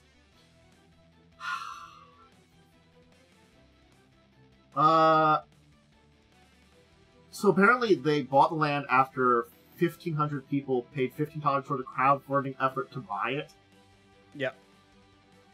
Just to mess with the border wall. Oh my god. It feels very Cards Against Humanity just to troll things like this. They're just trying to troll things. And apparently they're saying that if they win the lawsuit, they're going to give the money, distribute $100 to each of the people that supported them in buying the land. They're suing for $15 million, I guess. Because Yeah, well, they only had to pay $15 to crowdfund it, and now they're getting $100 back. Yep. Best investment you never knew you never knew you were going to get. The best investment if you just wanted to spend some money trolling the government. You know, okay. I mean, you know, basically, it's an investment that you never thought that you didn't buy, that you didn't spend, meaning you get back. Ugh. Yes. Anyway, that's a thing that's going on now. I guess maybe we'll talk about that in 9 months when we know about how that goes, because it's a lawsuit. That's how long it takes. Anyway, so I just wanted to finish out today with a little bit of Roll20. Didn't show up. It's just the Roll20 logo. Whatever. I should have a look back now. You know, I was a little late. I talked about this in the pre-show. It's fine. There's 2 interesting things that have shown up on Roll20. I'm going to link their Gex account to all of this, but two of the things they've mentioned in here are very interesting that they had, so I wanted to mention them because they're pretty big updates to Roll20. The first off is that they are going to be using Dungeon Scrawl to draw maps in Roll20 VTT that you no longer have to export or upload the same way. So they're adding in basically more map building stuff in Roll20. Oh, that's cool. Yeah. So they're integrating basically the Dungeon Scrawl system into Roll20. Honestly, not for me, because I still make all my own maps, but, you know, maybe, just maybe, Tantus will start making better maps. Right now, I've just been using the Pathfinder ones. I know, easy. But there have been a few times where they don't have a map, and I just am like, what can I find? I bought you, like, a basic map drawing kit thing. I have used that. I have used that. I know. I know you have. But my point is that I bought you that for Records of Evil. Because I got so tired of your, like, terrible maps. I just was drawing stuff. I think the other big thing that I do want to mention that they put along with this is they have transforming tokens. So it's really cool. They've kind of had that already, but honestly, making it not absolutely obtuse might be nice. Yes. So apparently, like, you know, it's that you can basically now very quickly like switch from one token, like the token will transform from one to another very quickly. So how it should work. So sort of like, yeah, because currently you can like do it to like switch, but to like there's like a way to switch it, but like right now it's meant to be like a shuffle thing where it's like you drag it out with and it will shuffle the shape so you can have like different ones. But then you can also change which one it is already. But you have to like, yeah, so it's just kind of weird. So it's you create multi-cycles easily with rollable tables on Roll20, and they have like an entire set of how to set it up. They already have that. That's not new. I think they just made it better. Yeah, I wouldn't be surprised because it's pretty terrible as I currently understand it. But yeah, no, it's like, okay, so they're just making this thing better. But yeah, no, currently it's, yeah, it is terrible. I will agree with that. You can use this to add multiple tokens to one NPC sheet, or even switch up your map mid-combat. So, yeah. Oh. Yeah, okay, yeah, doing it with that kind of thing would be really cool, actually. Yeah. Because there have been, like, let's say, like, the lady you were fighting, who, well, technically I had a really I have a better example. Well, yeah, there's, I have 2 better examples. One, the first one is the Orgotha lady who died and then was reborn. That's what I was thinking about, yeah. The other one, though, I was thinking of is switching maps. You could have just, since they all rotate the same way, the rotating map, you could have just had, like, 4 different versions and flipped them. Oh, God, yes. There you go. And I could just, like, that. Oh, my God, you're right. That would have been so... I could have just had a version of each of them and not have them rotate. Holy crap, that actually is the point. This is where it would have been so useful. Oh, my God. You're right. Yeah. That's what first came to my mind when you said you can do it with maps, and I'm like, oh. Oh, God. Yeah, no. You are not wrong. That is so... Wow. I didn't know. But that's it. That's it for news. That was it there. So I guess we can talk about our what did I have for? I didn't have to do this session. How far? Let's talk about our week, and if I feel like I can take a look at our topics while we're doing it, and maybe like if there's something that screams like we can do it for a little quickly, we'll do it afterwards. Just because, like, okay. Honestly, I was running around a lot before I got back, so long day. Anyway, so we're having Joe's game this weekend, tomorrow. Yeah, so we didn't have it last weekend. No. I can briefly talk about the fact that basically every stream this week has been me building Pathfinder 2e characters. Nice. Working to get I better. should start. Yeah, and I'm planning to. I actually am pretty good at it now. I kind of get the idea. And I plan to now run mock battles with those characters I made. Ooh. So I can get better with the flow of combat. So that'll be coming up. Cool. Yeah. Again, like it's. I like 2e, but definitely like it's like most game systems where you just have to play a little bit. Honestly, well, here's the thing. I'd say it's a little worse. It's a lot harder to get into it, like because it's actually quite complicated. Ooh. Like the fact that you have so many feats, and then you have to keep track of like, okay, what level feat do I have? What level, what feats do I get? What levels? What ancestry feats versus skill feats versus general feats versus class feats. There's a lot there, and then you've got equipment, and so there's a lot of pieces, and it's hard to keep track of everything when you're building a character. Which is why I think it's a little bit more complicated. Whereas like 5e's like, this class gets this stuff at this level, you know? Yeah. So I had our Monday game where we finished up. We're kind of going into our next year, so we're going to finish up the downtime stuff. There were still some players that had to do some things related to their downtime and kind of like setting up for the finishing of the game kind of stuff. So we're kind of reaching the end of that adventure, but definitely, it was definitely a week my character didn't do a lot, or at least I can't remember if my character did a lot. You know, it's like one of those things like, did I do anything during this week that was critical? I don't remember. Maybe the logins. I don't recall doing anything in particular important with my character, at least. You know, as you know, we were just resolving a lot of work things. Let me jump into the for a second just to see if I forgot. It's one of those things. Is like, unfortunately, sometimes my brain just breaks. Like, I'm remembering what happened on Tuesday really well. Oh yeah, we got started on there was like a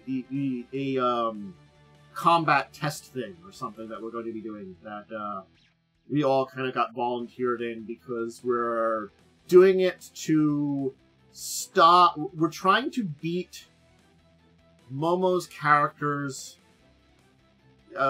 boyfriend because if not, assassins are going to kill him or something. I don't know. I think that's it. I'm probably really off on what that is there. But, you know, again, I think I missed why we're involved with that partially. Somewhere along the way. Anyway, we're doing that. So that'll be fun. And then Momo's game, that I remember more. We went to an opera. And then got prepared for the next leg of our adventure. Because we are leaving the city and going north. So we met with some people that were able to help us reveal some stuff and help us with painting the picture of what's going on in the next phase of exploring and looking into a madness curse. Ooh. That was fun. Then on Wednesday, we had Wednesday. Yes. What did we That do was on an Wednesday? easy one. Fought a guy. You fought a guy and cured a... So we fought two guys and Yes. just outright turned one to dust. Yeah. You gave him a thing which he was like, now I may rest in peace. Goodbye! And then we went and murdered a chain spirit because we didn't want to have to fight a lich first. We forgot him. Also. So... we'll talk about that in a second. I want to talk about that in a second, because there's some things related to that that are... I've looked into it that are complications, and I don't know if I want to necessarily, like, because you'll notice the complications at the beginning of the session. I didn't know if I wanted, because like you're going to explore, and finding him will reveal those complications, and you will have an opportunity to do something about those complications before you mess with it. So I don't know if I want to talk about that ahead of time. It's one of those things of like... Probably don't, then. Honestly, hedge your bet. If you're not certain, then probably don't. Yes. Because it's something that you would notice pretty much at the beginning of the session, but it's like one of those complications, though, that might require a lot of talking. So that's why I'm thinking about, like, a planning. That's not a bad thing. Like, us talking all game. Yeah, I guess so, but it's sort of like... I'll leave it as is. Anyway, you defeated the Chain Spirit. But yeah, Sorry. Yeah. So we defeated the third Chain Spirit. Yeah, you the third chain, defeated the master of the chain spirit, and then started exploring the donjon, where you ran into a mummy, because I honestly thought the hardest fight we've had so far. I thought he was in a different room. I thought he was in a different room. I made a mistake and was like, wait a sec, oh, he's in this room! It's like one of those things that's sort of like, it was unfortunate that because you had killed most of the stuff in there, I had basically organized all the enemies and didn't organize in my brain which rooms were to which enemies necessarily. You know, I hadn't done that ahead of time, and so I was like, oh wait, it's this room. Fuck. And he's just emerging from behind a thing. Honestly, I'm actually very glad that Corpse Hulk or whatever was dead. Zombie Hulk. The zombie, yeah. Yeah. Whereas, like, because I could only imagine fighting, like, a really tough zombie like that, and then immediately getting a guy who has harm. He technically shows up if you're fighting that guy. Because he hears what's going on. If you're very loud, you can just fight him, too. Technically, there was other enemies that you could have fought, too, but, like, defeating the Chain Spirit reduces it to the mummy who was already here and the glitch who's already here. Yeah. But man, imagine like fighting an Umber, or not an Umber Hulk, Ash Giant, Giant. An advanced Juju zombie Ash Giant that I think also had some class levels. He was like CR like 13 or something. Yeah, cause like, and then imagine like fighting that, and then out from behind you get this guy who can cast harm, just touch you for like 140 damage or whatever, or like 90 damage. It was like 100. Well, I think it was like 120 damage. So, but still, nonetheless. Yeah. Harm sucks. Yep. Though he is like definitely like a very terrible like gloating kind of person. Yeah. Also, though, you told us that one of his things is if he kills someone, he tries to raise them right there, which is like, oh my gosh. He's a jerk that way. Yeah. If he kills you, he just is. It's like he is so like wah ha ha ha ha ha ha. And then he does that. Because again, like, he's a greater mummy, and he's very difficult to permanently get rid of. The only upside is that we can be raised now because the curse is gone. Yes. So our soul isn't forever trapped in this place. Yeah, you don't have to worry about that anymore. Your soul will now will no longer be stolen away by the place and make raising difficult. Mm-hmm. Yeah, but if you become undead, if you kill the undead, then you can raise them afterwards. You just have to murder the undead you're being raised at. I think he would have just made you like a zombie or something. He'd be like, "Why? Now you must face your friend." Yeah, but so it just would have been annoying. It's just a dick move.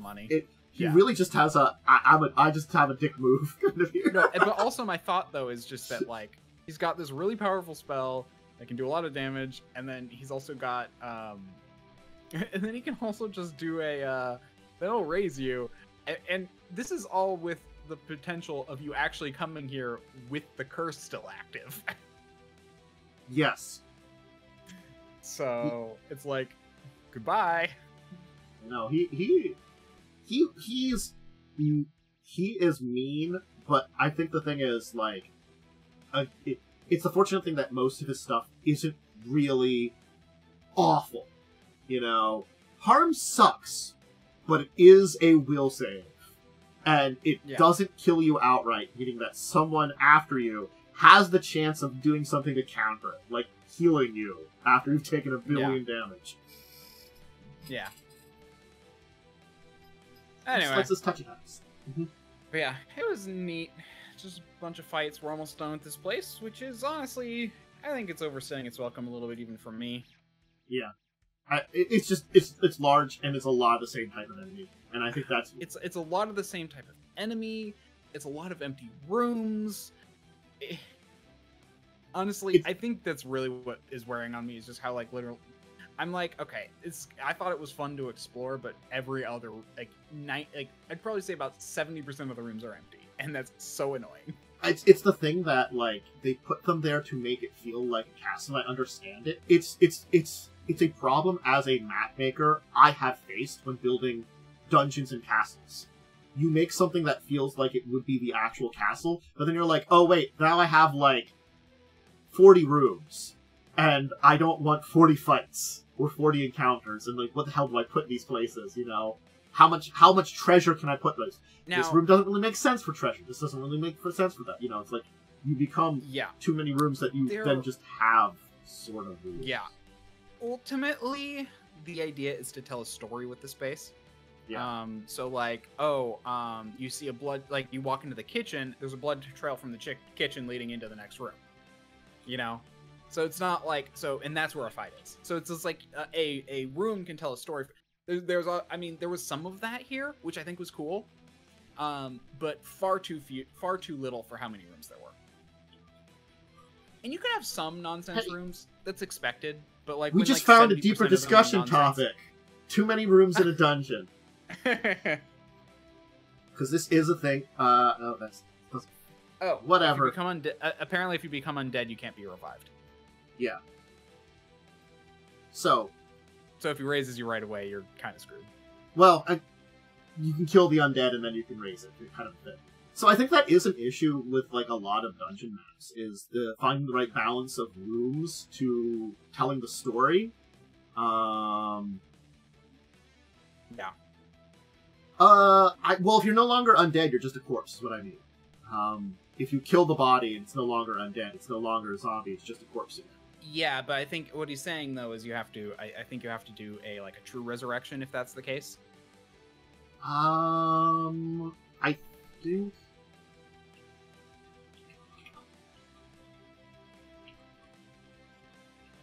Give me 1 second. I need to go to the bathroom, but I'm also going to grab something. I'll be right back. Raised Dead might not work. You're right. Just the nature of Raised Dead.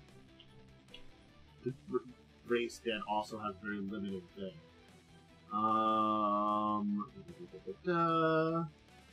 Creature's been turned into undead creature or killed by death or can't be raised by the spell. I mean, like, specifically Raised Dead doesn't work on a lot of things. It's like Death Effect and it constructs, elementals, outsiders, or undead creatures can't be raised. I think the idea for this one is it says it twice. It's meaning that it doesn't work. You couldn't raise Raised Dead to bring an undead creature that would have not been a living creature back from the dead. But also, like, if your body has been used to turn into that. I think Resurrect would work. I believe Resurrection does work on that. Then it still can't, like, raise something. That's the domain power. I need the spell. You can resurrect someone killed by a death effect or someone who's been turned into an undead creature and then destroyed. Yeah, so you need resurrection. That's the point level that whether it works. It just wouldn't be raised dead. And you still can't resurrect just an undead creature. Yes. There is a limit to that there on the resurrection. You need the second level resurrected, not the first level. Anyway, you're muted, Worm, if you are... Thank you. Yeah. The question is, how many rooms to put in a dungeon? Yes, so here's the thing. When you're building a dungeon or any kind of thing like that, you normally, like, someplace that people are exploring, you have areas they explore. we're going to use dungeon as an example, but this can take a lot of forms. Like if I'm exploring castle, or I'm exploring like a weird forested path, a village, something like that. Something a little bit more open, but still has a lot of smaller sub areas that you're exploring.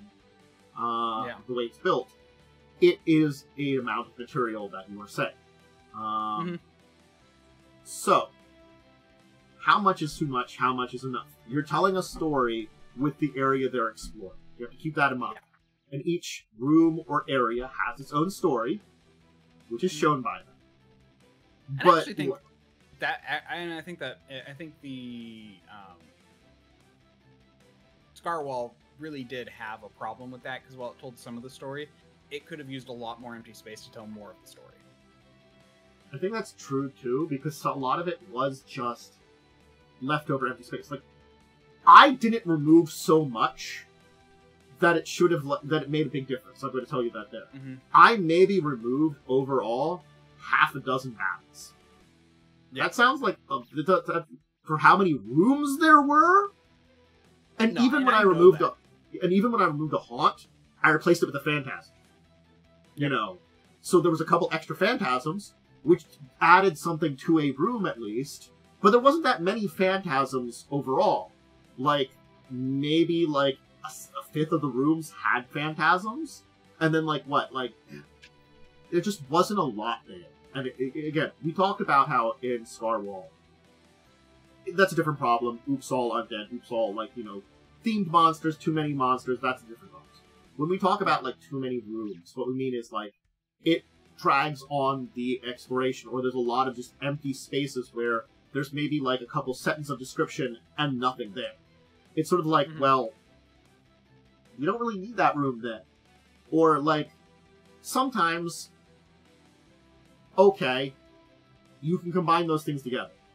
That's not bad. I don't mind the 6 rooms next to each other that all are all little guard rooms. That's generally fine. You know, it's as long as they're all kind of the same. Yeah. They all have they have one description. You basically quickly say these seem to be this type of room. Quickly looking through them, you do not find anything. Yeah. They kind of add together into one picture. Similar places if you're in a prison area, a lot of the jail cells, it's sort of all these jail cells are this, and if there's particularly one different, you can mention there's something oh, this one has this. Yeah. Basically, you do 5 as the jail cells and 5A for the Well, there's something in that one when you're looking. You don't find anything in the rest of them. It's when there are a lot of stuff that's fairly sane, or guest rooms. That's not necessarily too bad. In the guest quarters, there was a bunch of guest rooms. There was nothing in them, but you could combine them all together because they not only were described similarly, they were physically together in an area. That kind of thing.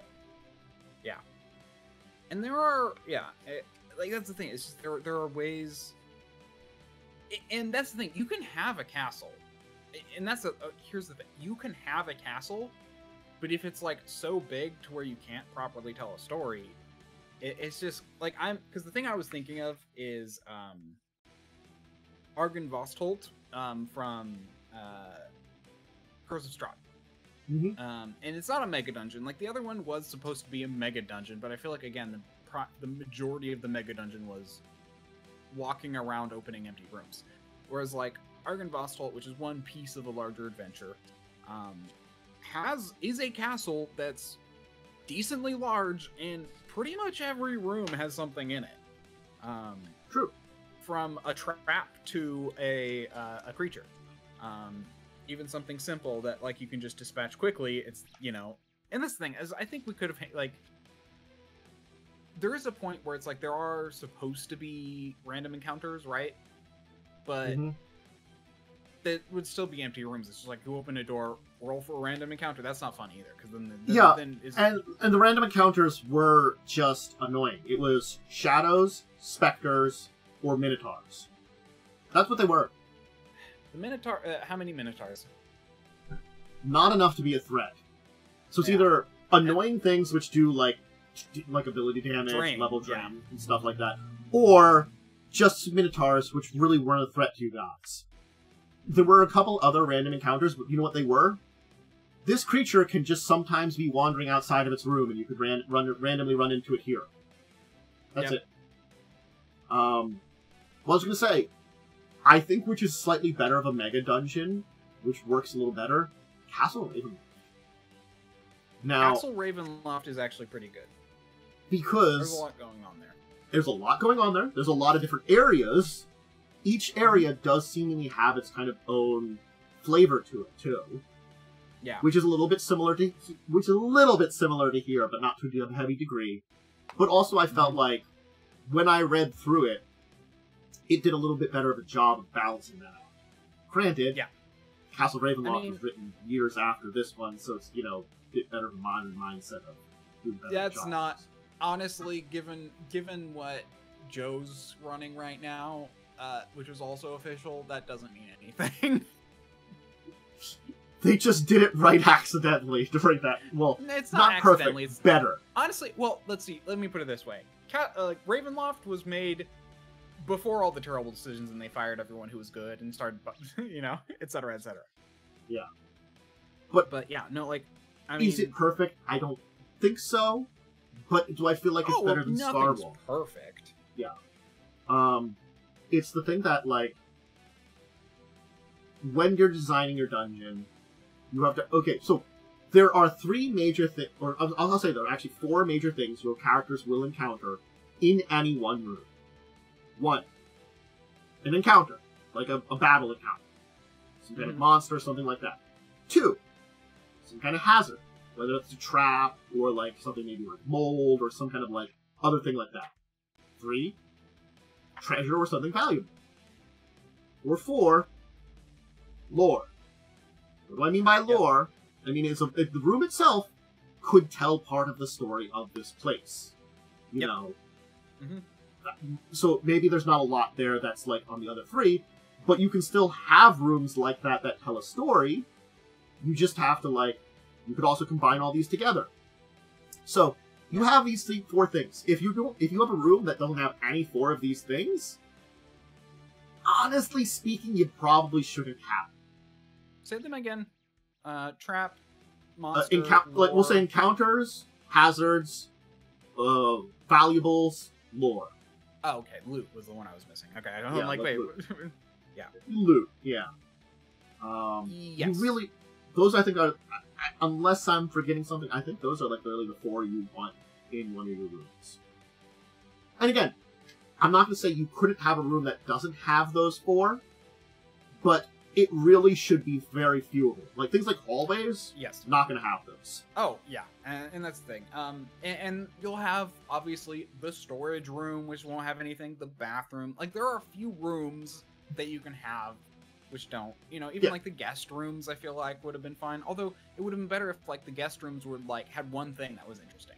One of them. Had those things were we had some rates that showed up from them. That was the one thing that was interesting for us. It was all the rooms, one encounter. Yeah. But again, as I said, with the prison cells, those as a group, maybe one has something interesting to make it worthwhile to be there. All the rest are kind of carbon copies, and they have a theme together. So I almost would treat them as one room in a way, because they're sort of linked together intrinsically.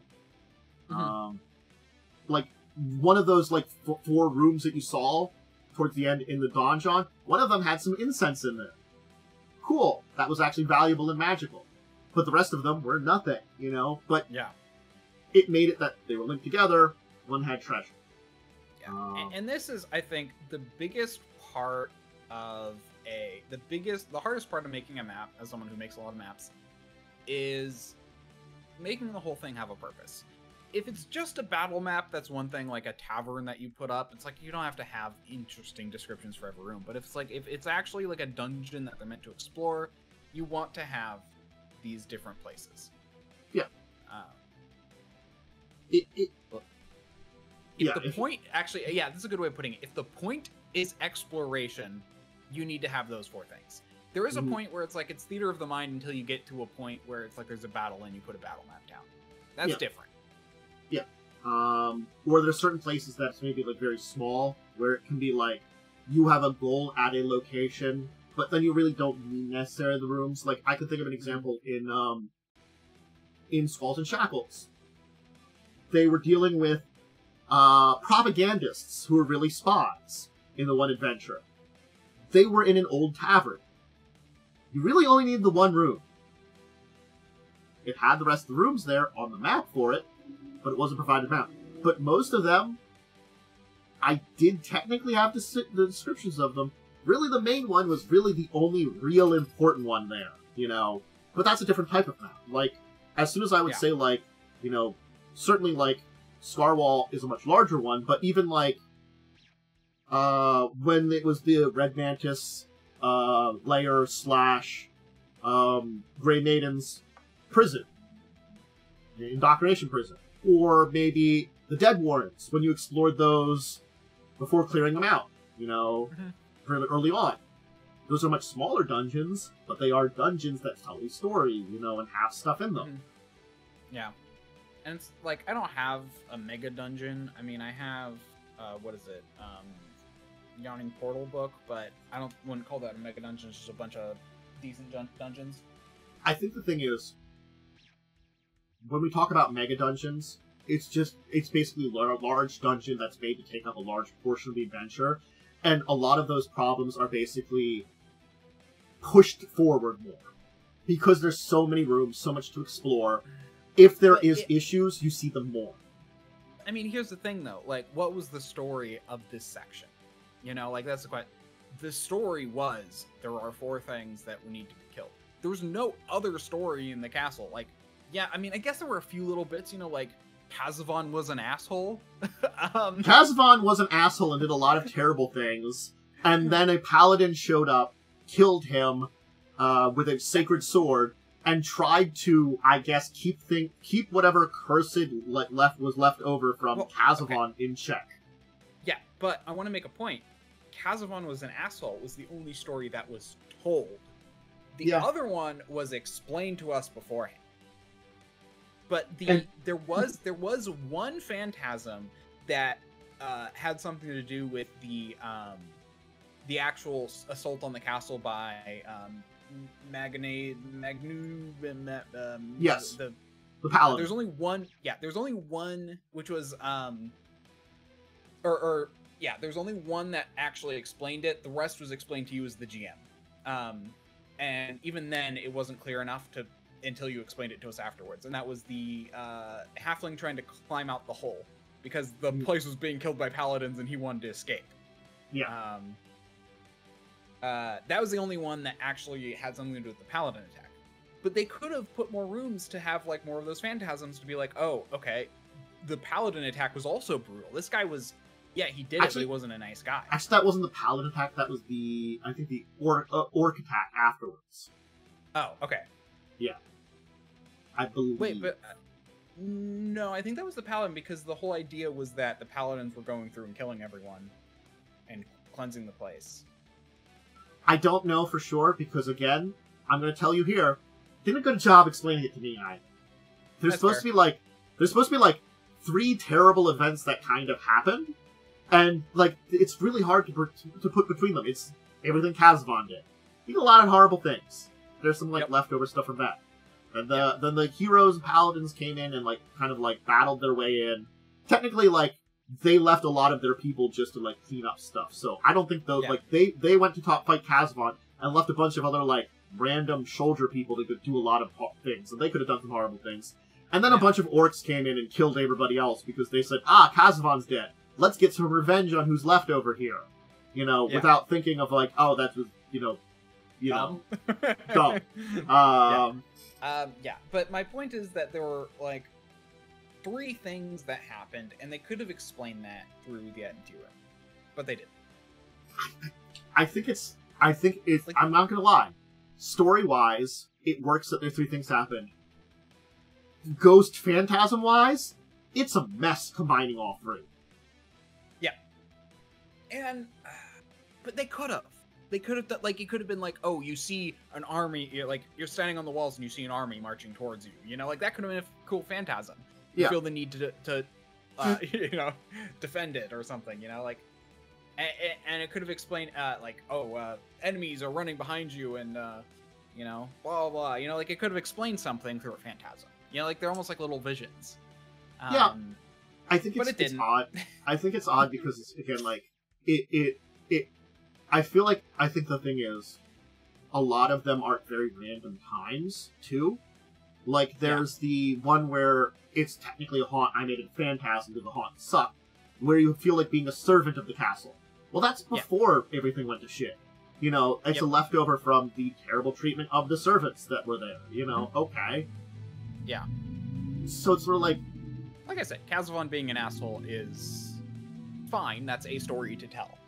Something to show. I do think you're right that you could have done all three together, but I think it's the thing of, like, it is much more harder challenge to do all three together than to do just, like... Personally, I think you would have focused on the two. Kazavon, being under Kazavon and how terrible that was, and then the attack by the Paladins. Because, if I remember correctly, the Halfling was someone who worked there under Kazavon, and he tried to escape because so many people were being put to the sword for being complete douchebags, and he was scared and tried to escape.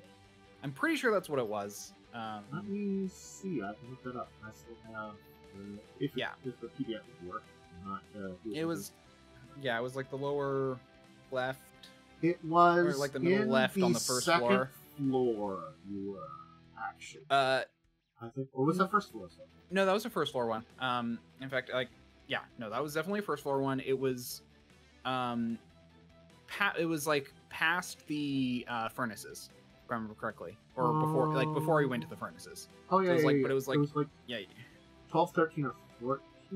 No.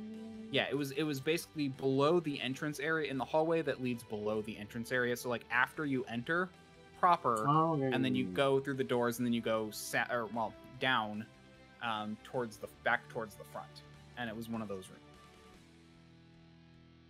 Yeah.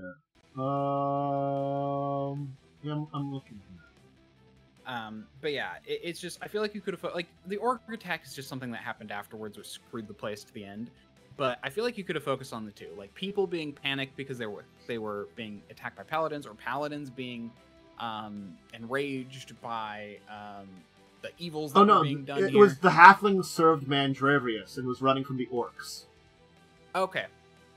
So the paladin attack really wasn't that bad in comparison. I think they really were only killing like horrible evil people. So it really is only the two events technically, but it's also sort of like the second. But I'm sort of like there is some leftover things from the paladin attack because a bunch of like those people were raised as undead after the things went to shit. So like the people being thrown into the furnace were done by Mandravis or whatever. Yeah. Yes, people were being thrown in Kazavon, but then he threw the cooks in there. So you guys did this. Get your own medicine for cooking people alive. You also get to be cooked alive. But I feel like that could have been explained better. I feel like the visions could have been more interesting to actually explain something. Like imagine like the guy, the thing crawling out the window. All it was the panic and the crawling. But what you could have been, you like feel a grab on your leg, turn around and see an orc, and then you blink and you realize it's just your friend there. Like that could have been showing what was going on, not just, not just, oh, you're panicking. It's when they say phantasms, they could have made it actually like visions or something a little bit deeper or something. I think maybe like you're acting out something that happened and like you're seeing it as well. So it's like you are now the person scrambling out. You turn around, see like and then you find yourself, oh wait, I was just shoving into a hole. Like myself into a hole. Like it could have been like you act out what the person was going through at the time, seeing what they were going through. That's what I would have done with the phantasms personally. I think you're right. They could have been a little bit better. I think. Well, again, most of them I think were fine. They were interesting. It was an interesting idea, but like again, I think they could have been a great tool for telling a story. Instead, they were just kind of interesting, and I was fine with them being interesting. But that's all they were. Was interesting. So I kind of put the phantasms as kind of like lore under that lore section. And they would be under the lore section. They were okay in their presentation, not the best. They could have been done better. So we have some of those. The haunts just, honestly, were more often than not just sucked. I'm not going to lie. Yeah, you only had us actually trigger 2, I think. And I think you took the rest away. 2 of them were just really awful, and you didn't actually get to some of the other ones. That surprised me, yeah. One of them was in one of those towers over, in fact, like, I think one of them, like, I think you can trigger and then have the Banshee show up, unfortunately. That doesn't surprise me, given how stupid some of those encounters were built. There's just some bad battles in some of the ones, too. And I think there was, like, one haunt that was in the Donjon, but since you go from Donjon, yeah. So that doesn't matter. Yeah, so, like, but yeah, no, I think there was so much empty space and so much they could have done with it. Like, that's the thing, is, like, there was a lot they could have done with it. There really was. There's a lot to tell, and the fact that they did the Phantasm thing shows that they had the potential to do it. Like, I actually think that's a great idea. Like, more rooms could have just been Phantasms, and I think that would have been even better. Like, that would have been fine. A few more Phantasms, maybe some of the rooms, maybe just a couple less rooms in certain areas that were combined together. I think the original first floor area was a little bit better than some of the others. I agree. When you first entered. Yeah. Yeah. There was a lot of stuff right at the beginning, and then the second floor around what's-his-face was just so mind-numbingly, like, just every room was empty except for his and like, you know, the golem, and then that one guy who was torturing the orc. Yeah. There was 2 encounters that I removed. One of them was removed because you made peace with the hat. You know? Yep. So that was actually story-wise. You did something in the game to remove the nightmare. The only other encounter was the stupid, like, weird ghosts that can control haunts ones. And that was just kind of like an asshole thing, because they come and bother you when you're in the middle of one of the 2 haunts that are there, which suck. The one haunt where everybody wanders off to places in the dungeon, or the haunt where you start fighting each other to the death. Yep. Those were the 2 options, and I'm like, those are kind of awful. They're not like damage plus a fairly tough enemies. Like, they were enemies that were kind of like tough, right? Yeah. So it's like tough enemies who can then trigger these things on you, and then they start coming for you as soon as you trigger them, because they sense them being triggered nearby, because both of them are right next to them. Yeah. So that's where I'm like, yeah, no, I agree. I agree with you taking that out. It's just even without that, there were so many empty rooms in that area. There was a lot of empty rooms. Like, even replacing those 2 haunts with just Phantasms that were, like, similar wasn't enough to replace it. That area was very quiet up there. Second floor was very quiet. I gotta be honest. I don't know about the rooms you had us, like, ignore, but you also said there was, like, nothing there that was interesting. The third floor, other than the places we went with the devil, there was pretty much nothing up there. Yeah. A lot of those rooms were pretty empty, or they were like, it's a gargoyle tower. It's the Banshee Tower. You know, it's like the gargoyle towers, I mean, those would have been okay. The gargoyles weren't terrible, but I looked at their stats. They're very much like the Minotaurs, except not undead. Yeah. You know, they aren't particularly tough. You know, it would have been just fodder fight, which wouldn't have been bad, but you didn't... But that's also where the Banshee was. So fighting with them may have attracted the attention of the Banshee, you know? Yeah. Which you didn't really want to do. Because that thing just sucks as a monster. Yep. So. I think, like, the War Tower was fine. There wasn't a lot of rooms there, though. Yeah. The weird lady at the bottom was fine. Like, at least there was something there. And then there was the guy up higher that was there. Again, you avoided, like, the Hellhounds. I think it's really just the second floor. And then, like, to a degree, the guest quarters kind of felt, like, weird. Like, yes, all the guest rooms were just there, but it was, like, the way they build it, all the fights, it's, like, one big fight. Yeah. And then you don't, like, split up everything. That was where, Uquar was, right? The guest quarters? Yeah. It makes it one big fight, and then it turns everything just quiet everywhere else. Yeah, and that might have been interesting if there was like some kind of lore or phantasm in one of the rooms that was like, oh yeah, this is what these people were doing in these rooms.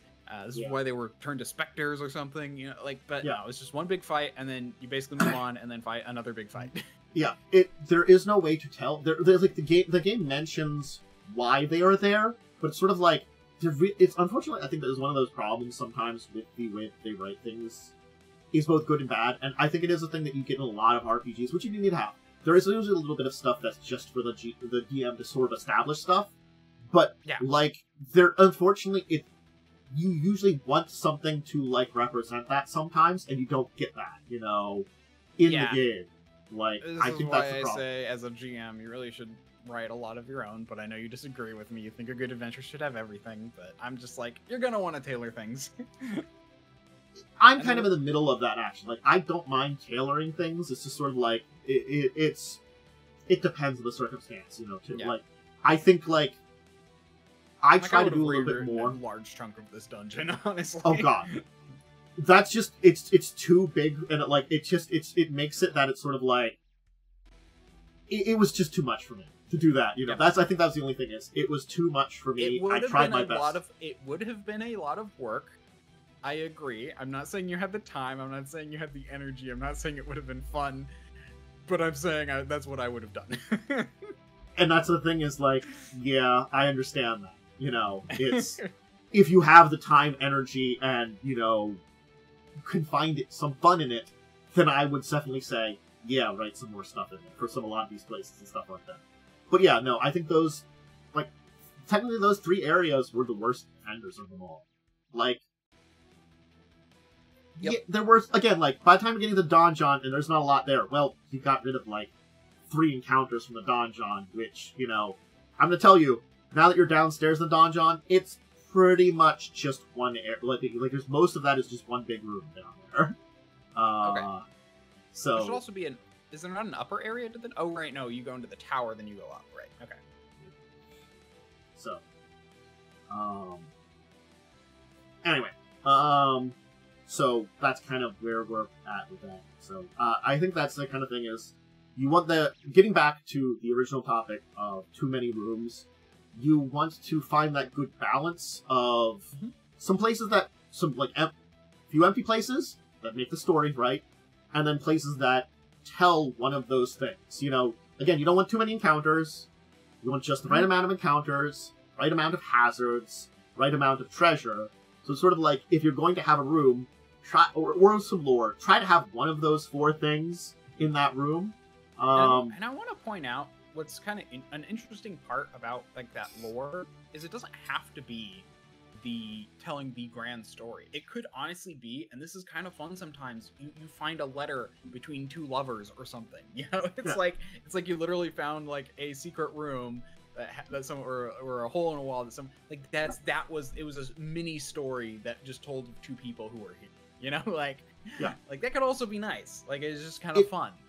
You don't have to tell the end of this place. You can tell up to the lead up to the end of this place. If 2 people were in love and having a relationship, what happened to them that led to this downfall of wherever you're at? You know, that might be something that could be interesting. I'm saying not even that, but I'm saying like you can basically just say like, oh hey, you know, you find these 2 lovers, and then you find in another room you find their bodies, and basically being like, oh, that's what happened to them.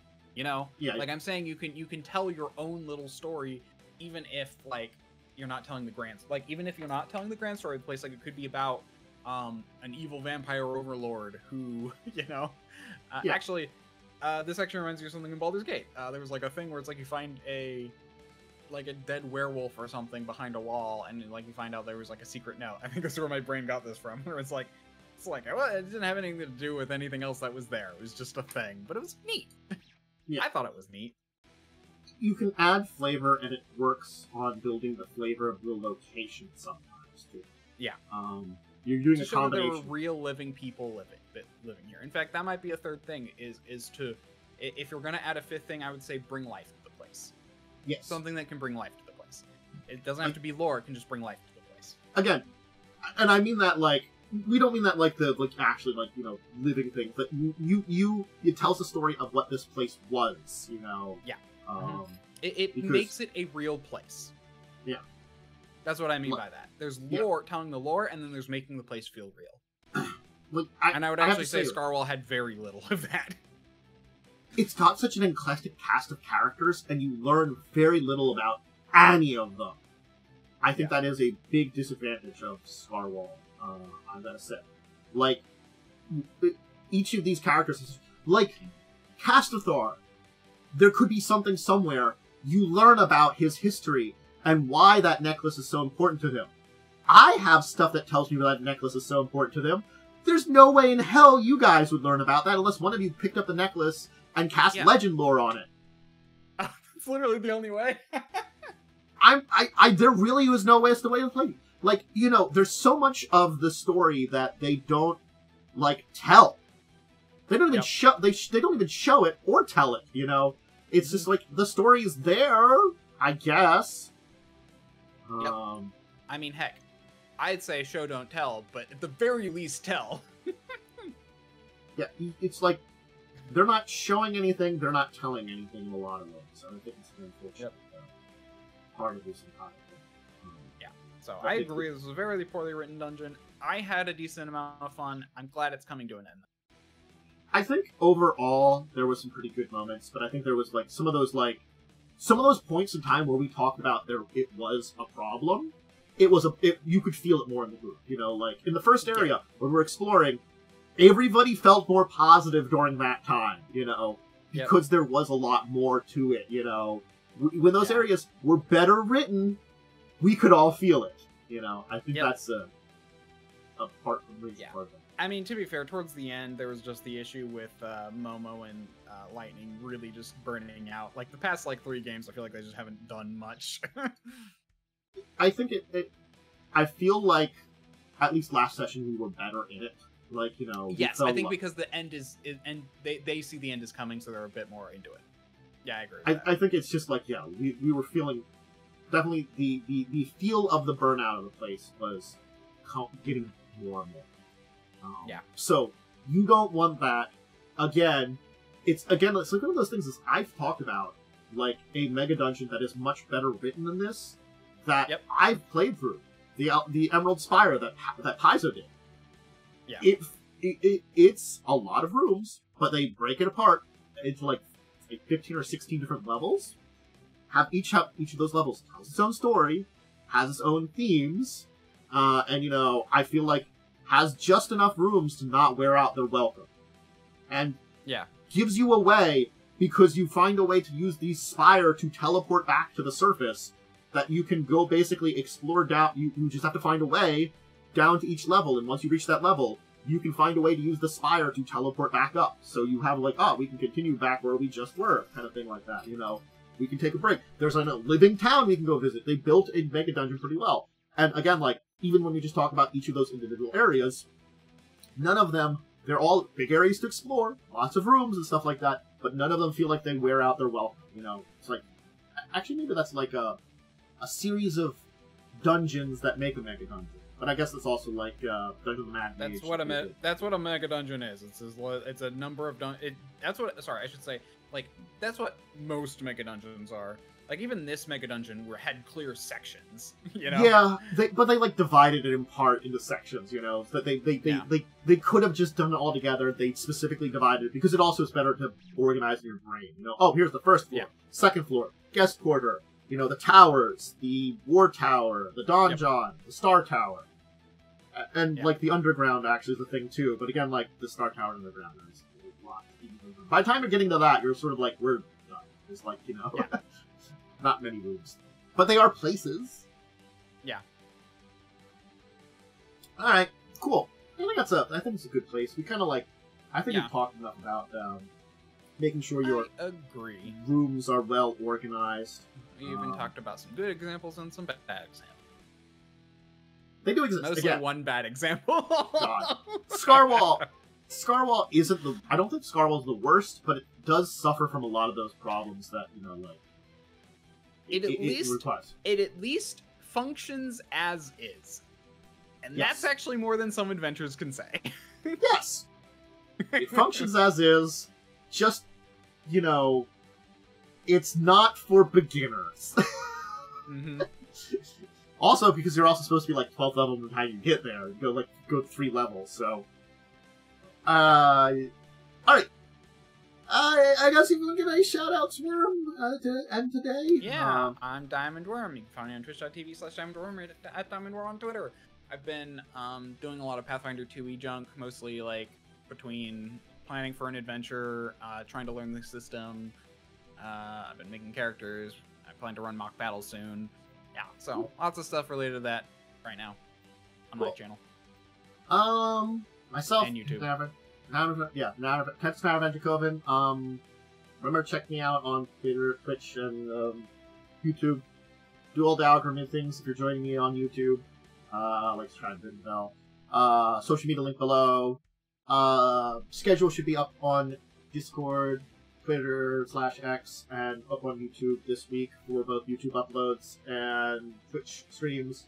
I will theoretically be back on Tuesday for Elden Ring, because I'm doing gaming on Tuesdays and Fridays, and tabletop-related stuff on Wednesdays and Thursdays with Crimson Queen at 8 on Wednesday, so check that out. We are getting close to the end of Part 5, and I don't know how long Part 6 is going to go. I think that's going to be up to the players, because I'm kind of saying, like, however you want to design your rebellion depends on how many encounters you need to get into the final area. Because you're leading an army into a place, you don't have to explore everywhere. You have a goal. Maybe you're going to try to find, like, a map or secret passages or something like that. I don't know. And how many people are you bringing in there? Room to room. You could theoretically do that if you wanted to spend a long time there. It is a palace. It isn't as... I want to make Momo as miserable as possible, so we're going to go every room. I don't think there's enough in those. Like, if we talk about how less populated Scarwall is, I think that place is even less populated because it's just a place where some people live currently. It's just a castle. There isn't really a story to tell in a lot of those rooms. Anyway, and then this show next Saturday at 6. So, all right, everybody. Until the next time. Bye for now. Bye.